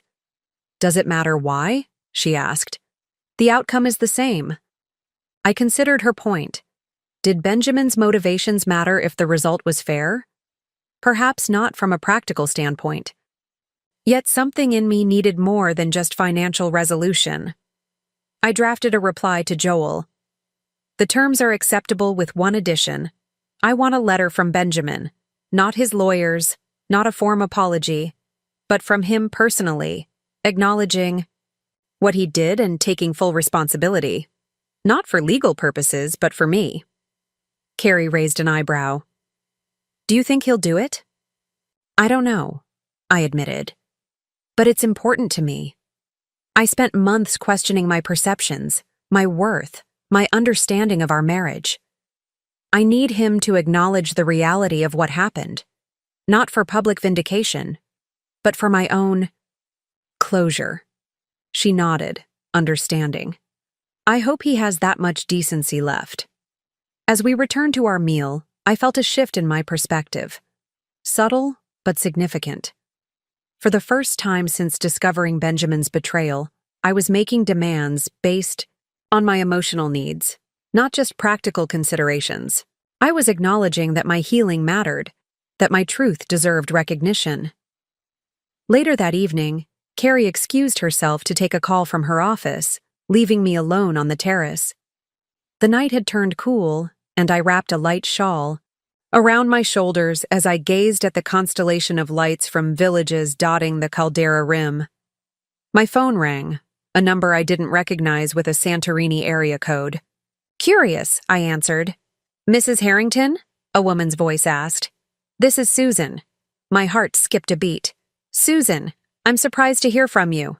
I'm still on the island, she said, her voice tight with tension. I couldn't get a flight out until tomorrow. I see. I kept my tone neutral, unsure where this conversation was heading. I need to talk to you, she continued. In person, if possible. There are things you should know.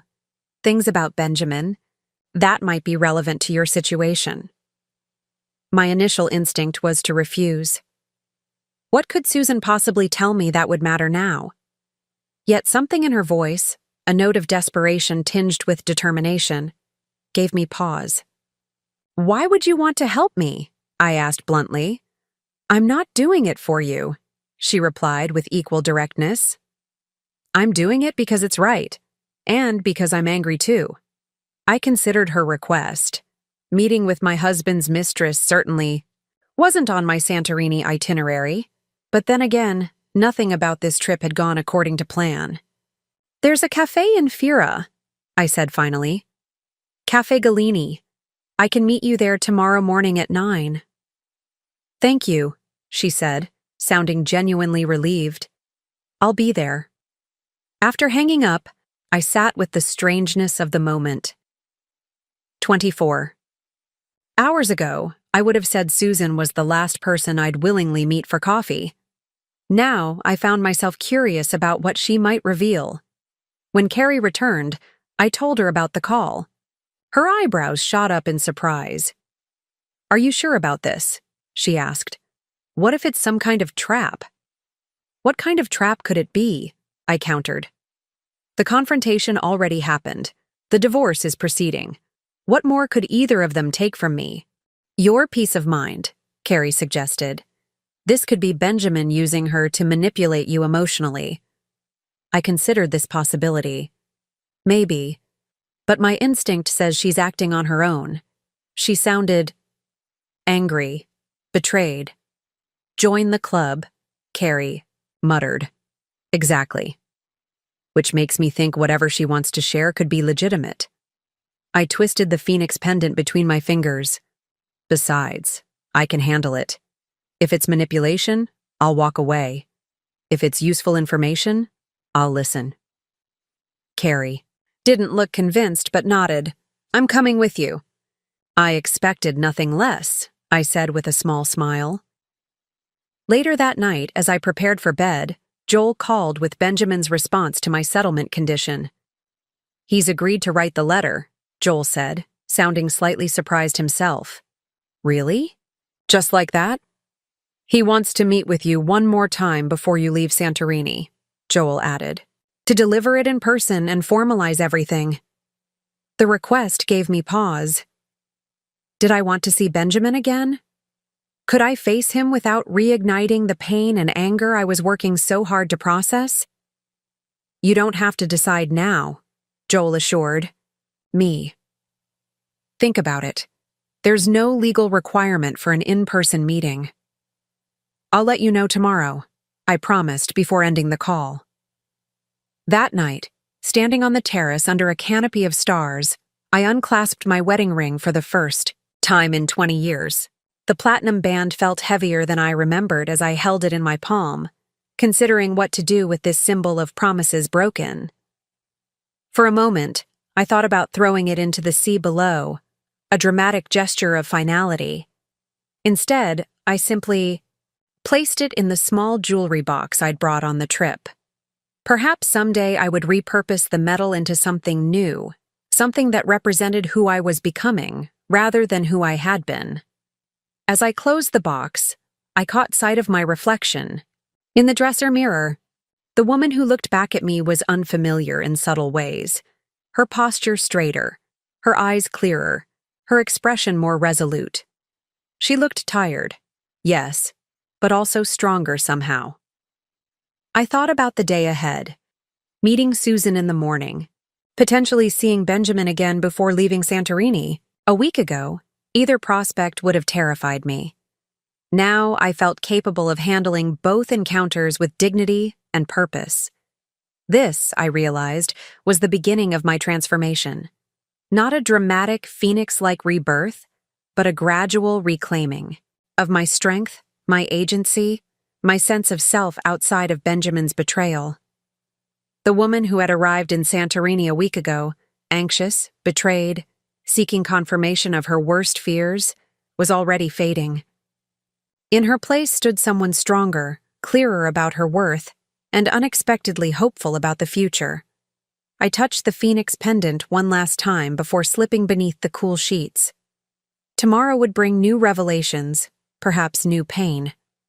But it would also bring me one step closer to the woman I was becoming, the woman I needed to be for the chapters ahead. The next morning dawned clear and brilliant, sunlight streaming through the gauzy curtains of my bedroom. I dressed carefully for my meeting with Susan, choosing clothes that made me feel confident. A simple linen dress in a deep blue that Bree always said brought out my eyes, paired with the phoenix pendant and comfortable but elegant sandals. Carrie was already on the terrace, sipping coffee and reviewing emails on her tablet. She looked up as I joined her. "Ready for this?" "As ready as I'll ever be," I replied, pouring myself coffee from the carafe. "My offer to accidentally spill hot coffee on her still stands," Carrie said with a wry smile. I laughed, despite my nerves. "I appreciate your loyalty, but let's see what she has to say first." We arrived at Cafe Gallini a few minutes early. The small establishment was perched on the cliff edge, offering spectacular views with its outdoor seating. I chose a table in the corner, positioning myself so I could see Susan approach. She arrived precisely at 9, her confident stride belying any nervousness she might feel. She'd changed from the polished executive assistant I'd met at the villa. Gone were the designer clothes and perfect makeup. Instead, she wore simple jeans and a white blouse, her face bare except for minimal makeup, her hair pulled back in a casual ponytail. As she spotted us, I saw her take a deep breath before approaching. Carrie shifted slightly beside me, her posture protective. "Thank you for meeting me," Susan said, her voice steady as she took the seat across from us. "I know this is unusual." "That's certainly one word for it," I replied. "Why did you want to see me, Susan?" She glanced at Carrie questioningly. "This is Carrie Wilson," I said. "My attorney and friend. Anything you have to say to me, you can say in front of her." Susan nodded, accepting this boundary. She ordered a coffee from the hovering waiter, then turned back to me. "After I left the villa," she began, "I went directly to the airport, hoping to get a flight out. While waiting, I started going through my emails and texts, trying to understand how I could have been so completely fooled. The waiter returned with her coffee. She added sugar with methodical precision, clearly gathering her thoughts. "I met Benjamin 14 months ago at a financial conference in Chicago," she continued. "I wasn't his assistant then. I worked for a competitor, actually. He was charming, attentive, and very clear that his marriage was essentially over." She met my gaze directly. "He told me you had agreed to stay together in name only until your children were established." "That was a lie," I said simply. "I know that now," she acknowledged. "But at the time, I believed him. I had no reason not to. He showed me divorce papers, said you'd filed months ago and were just working through the financial settlement." "Another lie," I noted. "There were never any divorce papers." Susan nodded. "After a few months, he offered me the position at his firm. Said it would be easier for us to be together, and I'd be advancing my career at the same time. It seemed perfect." "When did you realize things weren't what they seemed?" Carrie asked. Susan traced the rim of her coffee cup with one finger. "There were small inconsistencies. Times when he'd cancel plans suddenly. Calls he wouldn't take in front of me. But he always had plausible explanations." She sighed. "I'm not proud of how willingly I accepted them." I studied her carefully, searching for manipulative intent, but finding only what appeared to be genuine regret. "What changed?" I prompted. "Why are you telling me this now?" "Two things," she said.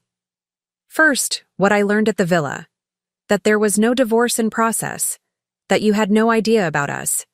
That everything Benjamin told me about your marriage was a lie. And the second thing?" Susan reached into her bag and withdrew a USB drive, placing it on the table between us. "This. After I left the villa, I started going through every email, every document Benjamin had ever shared with me. I found things that concerned me. Financial documents, I guessed." She nodded. "Exactly.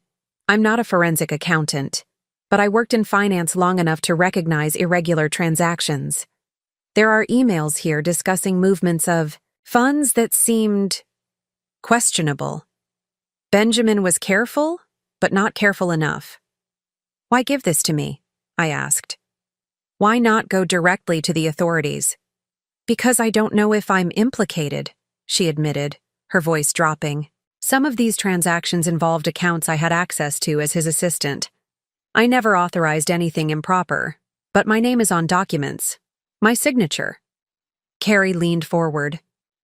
You're concerned about legal exposure. Wouldn't you be? Susan countered. I've already contacted an attorney. They advised me to cooperate fully, but I wanted you to have this information first. Why? I pressed. Why would you do anything to help me? Susan met my gaze directly. Because he betrayed. Me too. Differently, but just as thoroughly. And because, she hesitated, because I saw your face when you realized what was happening. I know that pain. Carrie reached for the USB drive, but I placed my hand over it first. If I take this, I said to Susan, and there's evidence of criminal activity, I'll have to share it with the authorities. There's no protection I can offer you. I understand, she said. I'm prepared for the consequences. I just want to do the right thing, finally. I picked up the drive, feeling the weight of it, physical and metaphorical, in my palm. Thank you. Susan nodded, then stood to leave. There's one more thing you should know, she said. Benjamin called me last night. He wanted to meet, to explain. I refused. What did he want to explain? I asked. I don't know, she replied. And frankly, I don't care. His explanations, his justifications, they don't matter anymore. She adjusted her bag on her shoulder. Good luck, Mindy. I truly am sorry for my part in all of this. As she walked away, Carrie turned to me with raised eyebrows. Well, that was unexpected. Yes, I agreed, turning the USB drive over in my hand. But potentially valuable. Should I have Joel examine the contents before your meeting with Benjamin? I considered this. Yes, if there's something significant here, I want to know before I see him. We spent the remainder of the morning exploring Fira's winding streets, window shopping and enjoying the spectacular views. I found myself surprisingly calm despite the impending meeting with Benjamin, as though each step I took, removing my ring, meeting with Susan, agreeing to see Benjamin one last time, was bringing me closer to closure. Have you decided? Carrie asked as we paused to admire hand-woven textiles in a small shop. About meeting Benjamin? Yes, I said with certainty. I'm going to do it, not for him, but for me. I need to close this chapter properly. And the letter he's writing? I'll read it, but with realistic expectations. Words come easily to Benjamin. It's the actions that matter. As we continued exploring, my phone buzzed with a message from Joel. USB contents reviewed. Significant evidence of additional financial misconduct. Call when you can. I showed the message to Carrie. Sounds like Susan delivered after all. Interesting timing, she noted. Right before your meeting with Benjamin. You still think it's manipulation? I asked. Carrie considered this. Not necessarily. It could be genuine remorse, self-preservation, or a bit of both. Either way, the information appears valuable. Called Joel from a quiet corner of a nearby cafe. His assessment was blunt and concerning. The documents on this drive are quite damning, he explained. They show a pattern of transactions going back further than we initially discovered. Almost 2 years. And they implicate others at the firm, not just Benjamin. Others? I asked, surprised. Who? At least 2 senior partners appear to have knowledge of the activities. There are email exchanges discussing the movement of funds that are clearly irregular. Does this change our strategy for the divorce? Potentially, Joel admitted.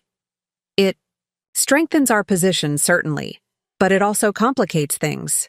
The criminal investigation could expand significantly. The firm might face regulatory action. I thought about the ripple effects. How many more lives would be affected by what had begun as a personal betrayal? It was overwhelming to consider. What? Should I do with this information when I meet Benjamin? I asked. That depends on what you want from the meeting, Joel replied.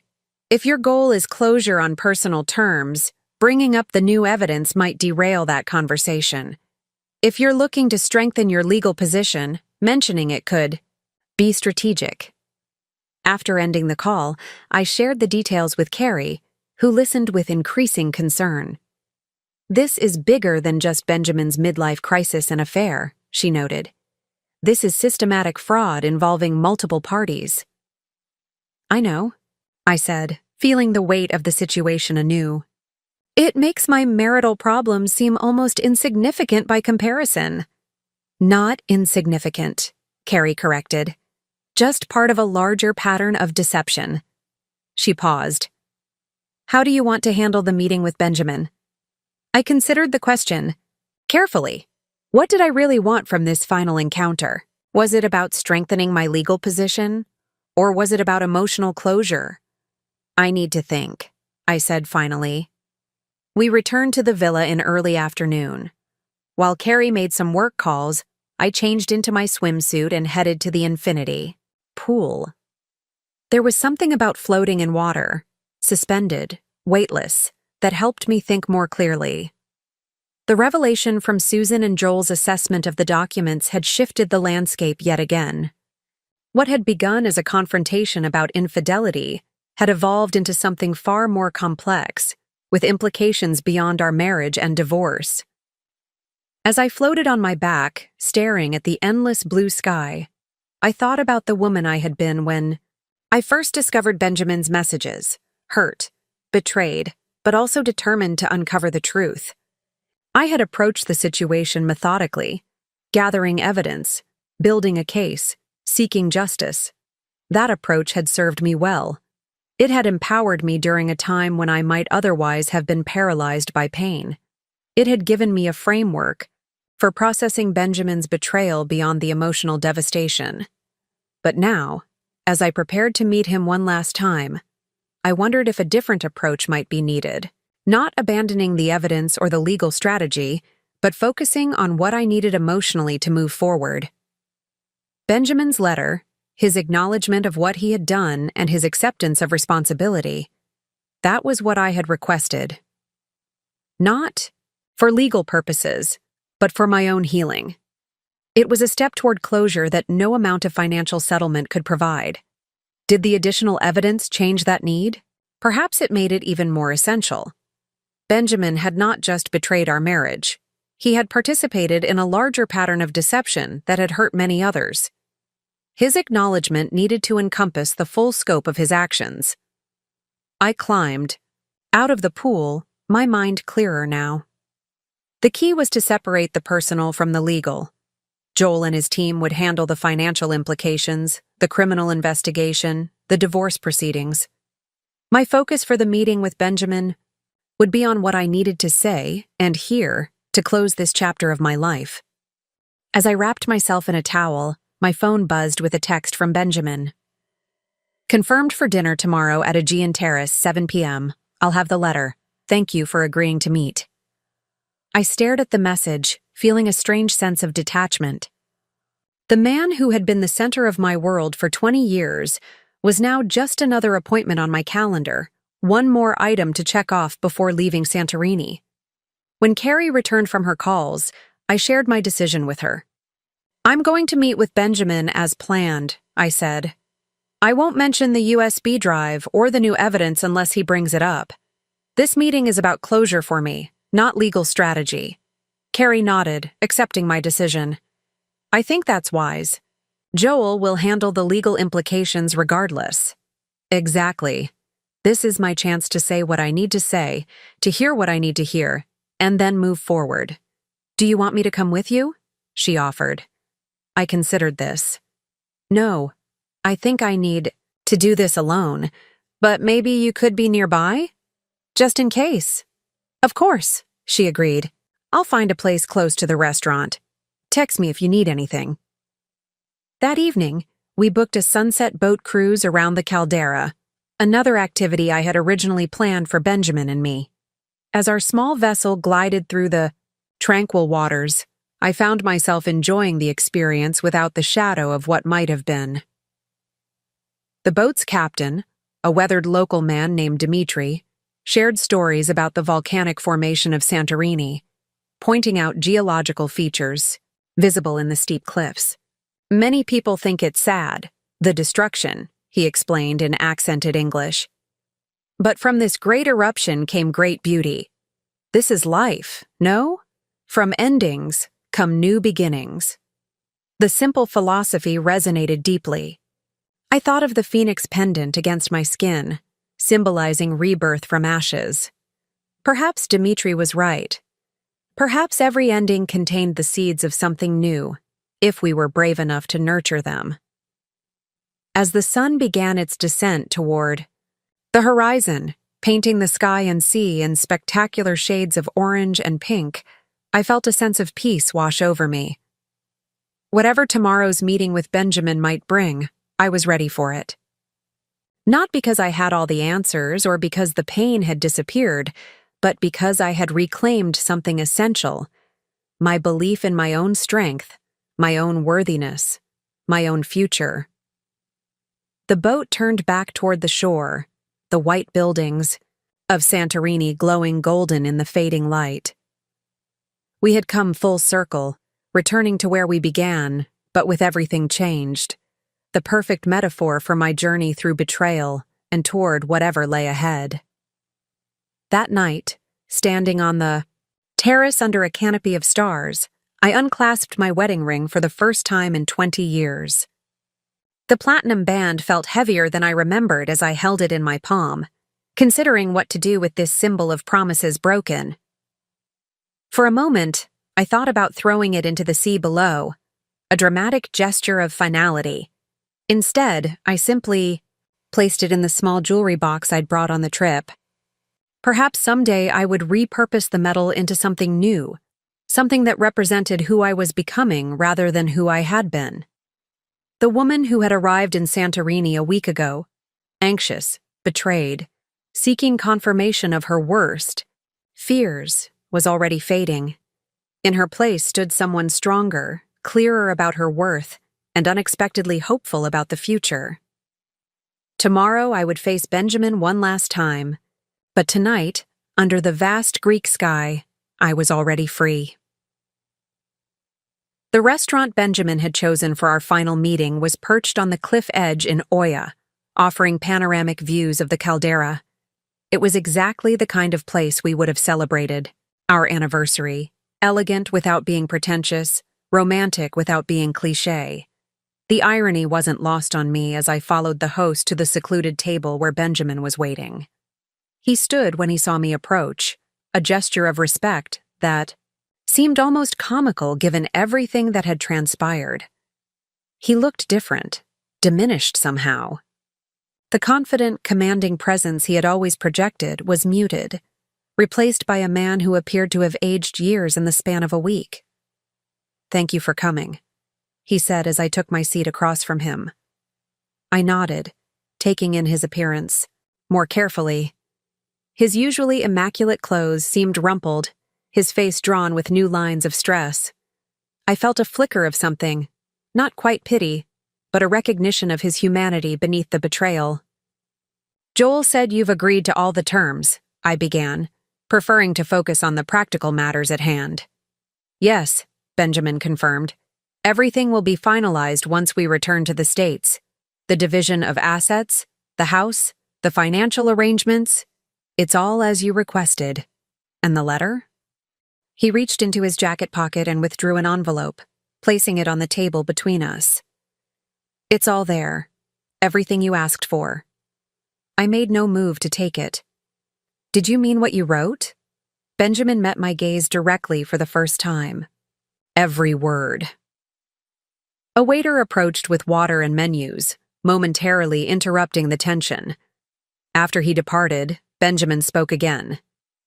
"I've had a lot of time to think this past week, about what I did, about why I did it. And what conclusions have you reached?" I asked, genuinely curious despite myself. He looked out at the sea, gathering his thoughts. I don't think I ever recovered from losing the Porter account last year. The reference surprised me. The Porter Group had been Benjamin's largest client for nearly a decade until they unexpectedly moved their substantial portfolio to a competitor. It was more than just the money, he continued. It was what it represented. For the first time in my career, I wasn't the golden boy anymore. I was replaceable. He gave a hollow laugh. I know how that sounds. Poor successful Benjamin facing a minor setback. So you started taking money and pursuing a younger woman to prove you weren't replaceable. The question came out sharper than I intended. He flinched but didn't deny it. I told myself it was temporary, just moving some funds around to cover a rough period, just enjoying some attention from someone who still looked at me with admiration. He shook his head. But temporary solutions have a way of becoming permanent problems. The waiter returned for our orders. Benjamin requested a bottle of wine, but I declined, opting for sparkling water instead. I wanted complete clarity for this conversation. When did you decide to leave?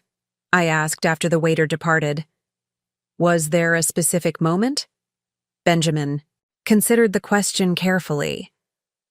I don't think it was ever a single decision. More like a series of small choices, each one taking me further from our marriage. He paused. But if I had to identify a turning point, it was probably when you mentioned expanding your consultancy internationally, just as I had suspected. Because I wanted something for myself. Because it forced me to see you as completely independent of me, he corrected. You didn't need me anymore, not really. You had your own success, your own ambitions. The kids were grown, and I just panicked. So instead of talking to me about your feelings, you decided to create a backup life. He nodded, shame evident in his expression. Susan represented everything I was afraid of losing. Youth, admiration, a future with possibilities still ahead instead of behind. He sighed. It sounds pathetic when I say it out loud. It is pathetic, I agreed without malice. But also human. We all fear becoming irrelevant. The waiter arrived with our appetizers, setting them down with practiced flourish. Neither of us made a move to eat. The financial aspects, I said after a moment. Those go beyond a midlife crisis. Benjamin's face darkened. That's the part I'm still struggling to explain, even to myself. It started small, just moving some money to cover personal expenses Susan and I incurred. But then it became, I don't know, a game, almost, seeing what I could get away with. People lost their savings, Benjamin, their retirements, their children's, college funds. I know, he said quietly. And I'll spend the rest of my life trying to make that right. My lawyer has worked out a deal with the prosecutors.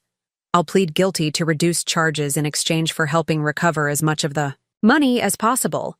The news wasn't surprising, but hearing it confirmed made it real in a way it hadn't been before. Benjamin, my husband of 20 years, father of my children, the man who had once embodied stability and success, would likely go to prison. How much time? I asked. 3 to 5 years, depending on how the restitution goes. His voice was steady, but I could see the fear in his eyes. I'll be nearly 60 when I get out.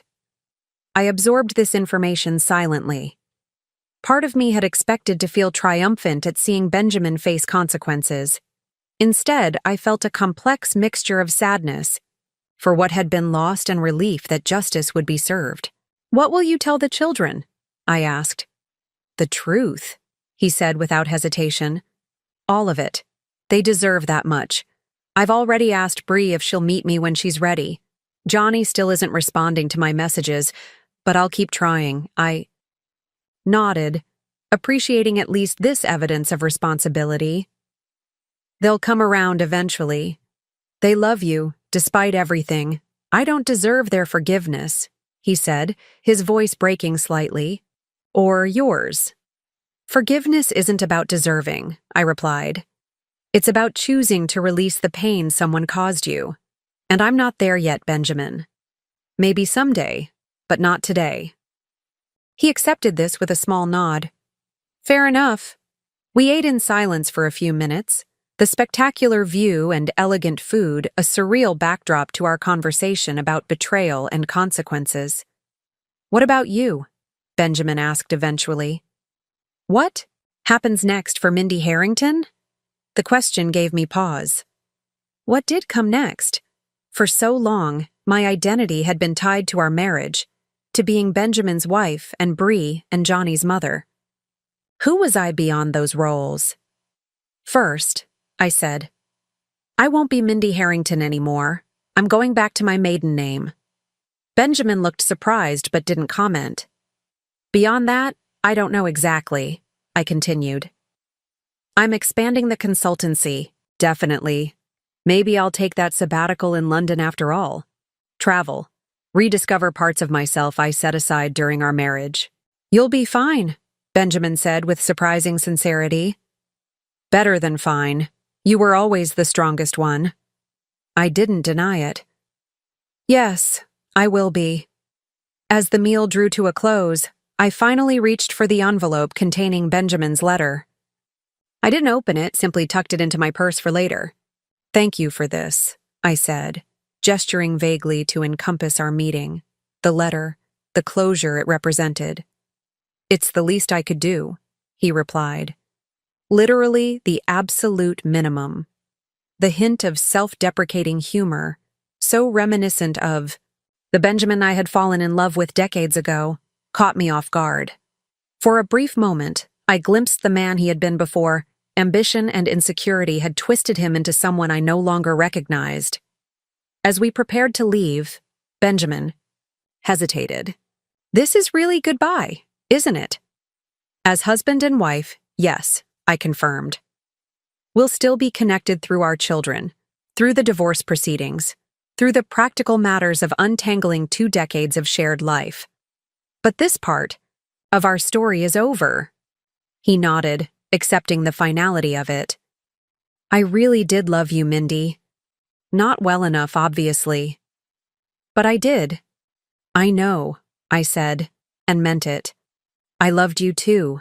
We walked together to the restaurant entrance where our paths would quite literally diverge. Benjamin to his hotel on one side of the island, me to the villa on the other. No kiss goodbye, no embrace, just a final nod of acknowledgement before turning away from each other. As I walked back alone, the Santorini sunset painted the white buildings in shades of gold and rose. I touched the phoenix pendant at my neck, a physical reminder of what this week had taught me. Endings, even painful ones, create space for new beginnings. Back at the villa, I found Carrie on the terrace with a glass of wine, watching the same sunset I had admired during my walk. She looked up expectantly as I joined her. How did it go? She asked. I settled into the chair beside her, exhaling deeply. Better than expected. Worse than I hoped. Exactly as it needed to. She smiled at my contradictory assessment. That sounds about right for ending a 20-year marriage. The waiter appeared with a glass of wine for me without being asked. Carrie had anticipated my need perfectly. I took a grateful sip before continuing. He's taking a plea deal, 3 to 5 years. Carrie nodded. Joel mentioned that was likely. It's strange, I mused. I spent months imagining confronting Benjamin, exposing his betrayal, watching him face consequences. Now that it's actually happening, I just feel sad. Not for myself, exactly. More for what could have been if he'd made different choices. That's perfectly normal, Carrie assured me. You're mourning the future you thought you had.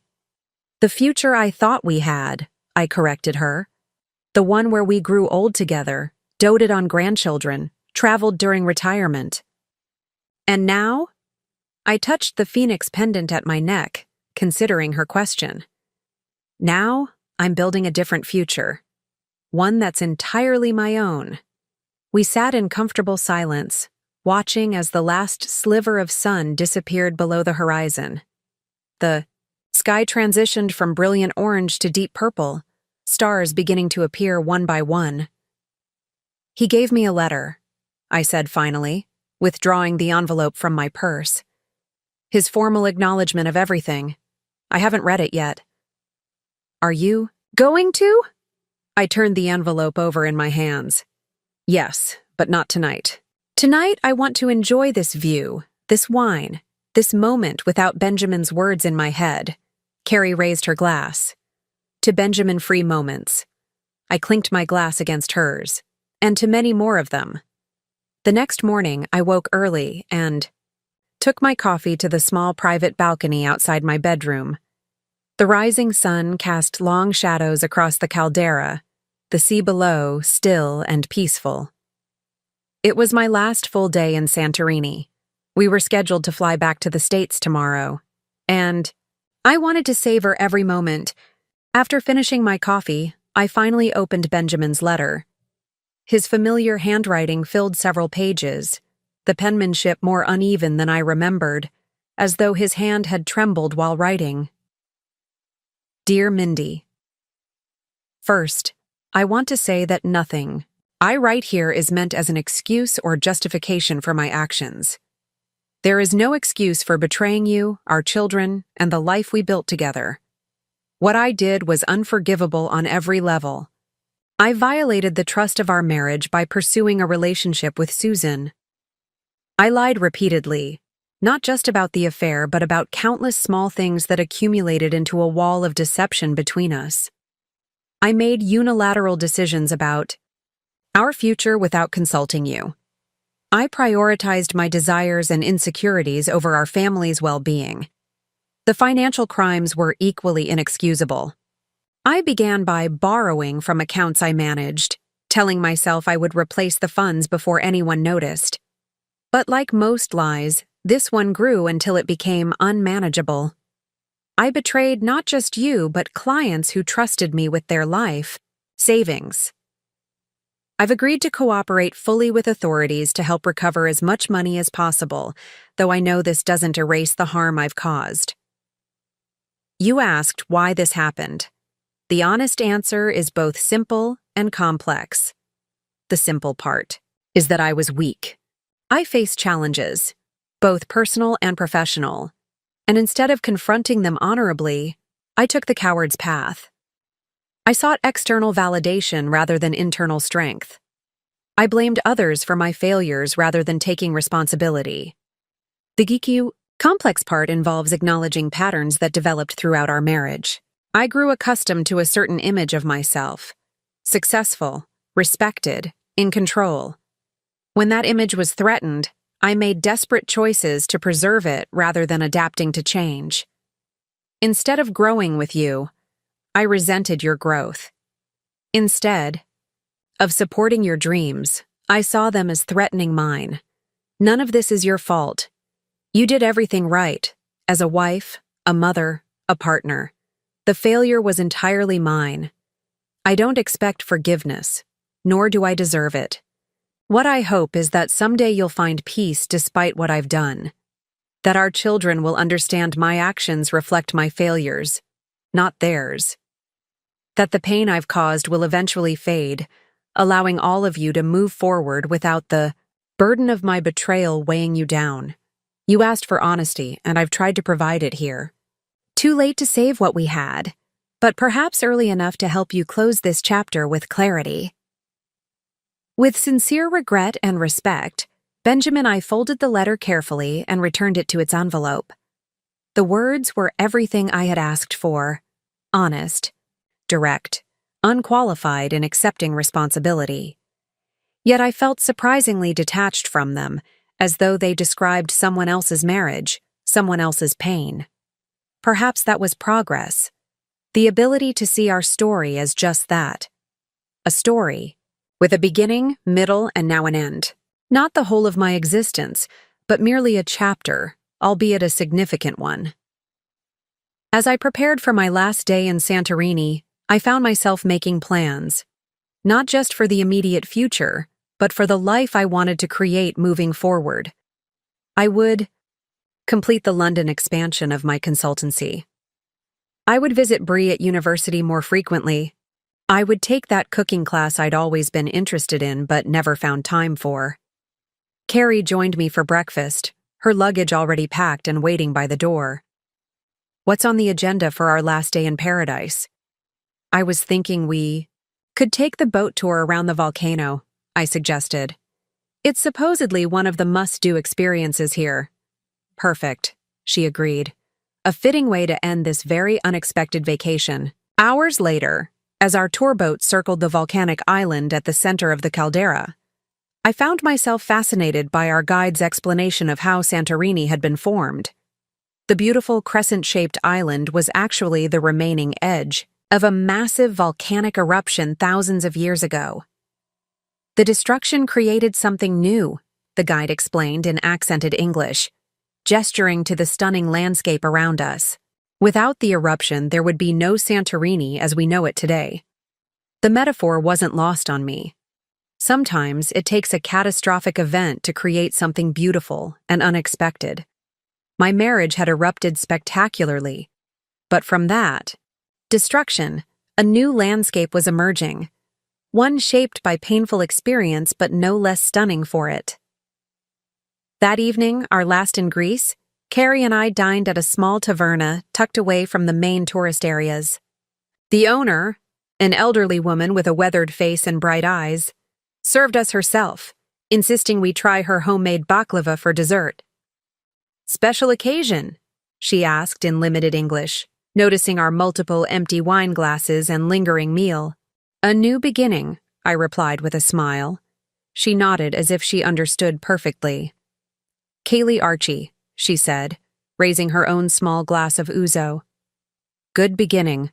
Kaylee Archie," Carrie and I repeated, clinking our glasses together. As we walked back to the villa under a canopy of stars, I realized that for the first time since discovering Benjamin's betrayal, I was thinking more about what lay ahead than what was behind me. The pain hadn't disappeared. I doubted it ever would completely, but it had transformed into something manageable, something that could coexist with hope and possibility. Tomorrow, we would board a plane and return to the complexities awaiting us: legal proceedings, conversations with the children, the practical dismantling of a shared life. But tonight, under the vast Greek sky, I felt something I hadn't experienced in months: genuine anticipation for the future. Not the future I had planned, but perhaps the one I needed. The London rain tapped gently against the windows of my corner office, a soothing backdrop to the quarterly review meeting I was conducting. Through the glass walls, I could see my team gathered around the conference table, engaged in animated discussion about our latest marketing campaign. The European expansion of Mindy Lawrence Consulting had exceeded even my most optimistic projections, with new clients signing on weekly and a growing reputation for innovative strategies in the financial sector. "I think we're done for today," I announced, closing my laptop. "Great work, everyone. Let's reconvene next week to finalize the Blackwell proposal." As the team filed out, my assistant Brie, not my daughter, but a bright Cambridge graduate I'd hired 6 months ago, lingered behind. "Don't forget you have dinner with your daughter tonight," she reminded me. "I've arranged for a car to pick you up at 7. "Thank you, Brie. What would I do without you?" "Probably miss half your appointments," she replied with a cheeky grin, before departing. Alone in my office, I took a moment to appreciate the view of the Thames and the London skyline beyond. The decision to relocate had been spontaneous by my standards, made within weeks of returning from Santorini, but it had proven transformative both professionally and personally. Leading the European division had reignited my passion for my work, while the distance from my former life had provided space to heal and rebuild. My phone chimed with an incoming message. It was from Johnny, sending a photo of his latest architectural model with the caption, "Final project before graduation. Dad says it reminds him of the beach house we used to visit." The casual mention of Benjamin no longer triggered pain or resentment. After serving 14 months of his 3-year sentence at a minimum security facility, he had been released early for good behavior and cooperation with authorities in recovering embezzled funds. His relationship with our children had slowly mended, not to what it had been before, but to something honest and sustainable. Our own interactions remained strictly practical, limited to occasional updates about the children or lingering financial matters. The divorce had been finalized 6 months after Santorini, with remarkably little conflict given the circumstances. Benjamin had honored all the terms of our settlement, even as his own financial situation deteriorated dramatically. I checked the time and began gathering my things for dinner with Bree, who was visiting London during her semester break. At 22, she had blossomed into a confident young woman with her father's analytical mind and my determination. The scandal surrounding Benjamin had been difficult for her, but she had processed it with remarkable resilience, even choosing to study abroad, partly to escape the whispers and judgment that had followed our family name. The car was waiting as promised when I exited the building. London's evening traffic moved sluggishly through rain-slicked streets, but I didn't mind. After the frantic pace of the workday, I welcomed the quiet moment to transition from business owner to mother. The restaurant I'd chosen was one of Bree's favorites, a cozy Italian place tucked away on a side street in Notting Hill. She was already waiting when I arrived, her face lighting up as she spotted me. "Mom!" She stood for a warm embrace. "You look amazing." "So do you, sweetheart." I took the seat across from her, taking in her glowing appearance. "London agrees with you." "It's not just London," she said with a secretive smile. "I've met someone." The conversation flowed easily as she told me about Martin, a British graduate, student she'd been dating for several months. I listened, genuinely delighted by her happiness, offering advice only when she asked for it. "Dad knows about him," she mentioned casually over dessert. "I showed him pictures during my last visit." "That's good," I said sincerely. "How is your father doing?" Bree's expression grew more serious. "Better, I think. The teaching position at the community college seems to be good for him. It's obviously not what he was used to, but he says he finds it satisfying to help students understand finance." She hesitated. "He asks about you sometimes." "What do you tell him?" "The truth. That you're thriving." That London was the right choice. She studied my face carefully. "It was, wasn't it?" "Absolutely," I confirmed. "The best decision I could have made." Later, after walking Bree to her Uber, I decided to stroll back to my flat despite the light drizzle. London at night had become one of my simple pleasures. The historic buildings illuminated against the dark sky, the mix of languages floating from restaurants and pubs, the sense of being part of something ancient yet constantly evolving. My flat was a modest 2-bedroom in a converted warehouse near the Thames, nothing like the sprawling suburban home I'd shared with Benjamin, but perfectly suited to my new life. The space was entirely mine, decorated according to my taste without compromise or consideration for anyone else's preferences. As I prepared for bed, I caught sight of the phoenix pendant I still wore daily.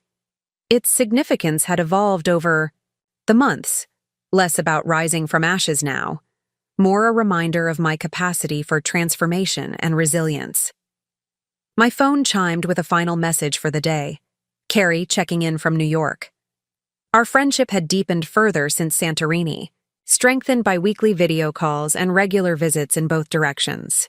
She had been my rock during the difficult months following my return to the States, and I had supported her through her own life changes, including a recent promotion to managing partner at her firm. Court date set for final distribution of recovered funds, her message read. Benjamin's cooperation means nearly 80% return to affected clients. Thought you'd want to know. I typed back a simple thank you before setting the phone aside. The news brought relief rather than vindication, a sense that some measure of justice had been achieved, some portion of the harm repaired. Lying in bed, Listening to the gentle rhythm of rain against the windows, I reflected on the extraordinary journey of the past year. The woman who had discovered her husband's betrayal in Santorini felt like a different person now, connected to me through memory and experience, but distinct in fundamental ways. That woman had defined herself primarily through her marriage, measuring her worth against the success of her relationship. She had absorbed Benjamin's priorities as her own, compromising her ambitions to support his, accepting his narrative about their shared life without question. The woman I had become was standing fully in her own power, professionally accomplished, emotionally resilient, genuinely content in her independence. The pain of betrayal had tempered into wisdom. The anger had dissolved, leaving clarity in its wake. As sleep approached, I found myself thinking of something my daughter had said during dinner. Sometimes the worst things that happen to us lead us exactly where we need to be. At 22, she already understood what had taken me nearly 50 years to learn. Life rarely follows the path we envision, but the unexpected detours often lead to destinations more suited to who we truly are, or who we are becoming. Benjamin's betrayal had demolished the life I thought I wanted. In its place, I had built something authentic, fulfilling, and entirely my own. Not despite the pain, but because of it. Not in spite of the ending, but because of the new beginning it created. And that, perhaps, was the most unexpected gift of all. Up next, you've got 2 more standout stories right on your screen. If this one hit the mark, you won't want to pass these up. Just click and check them out. And don't forget to subscribe and turn on the notification bell so you don't miss any upload from us.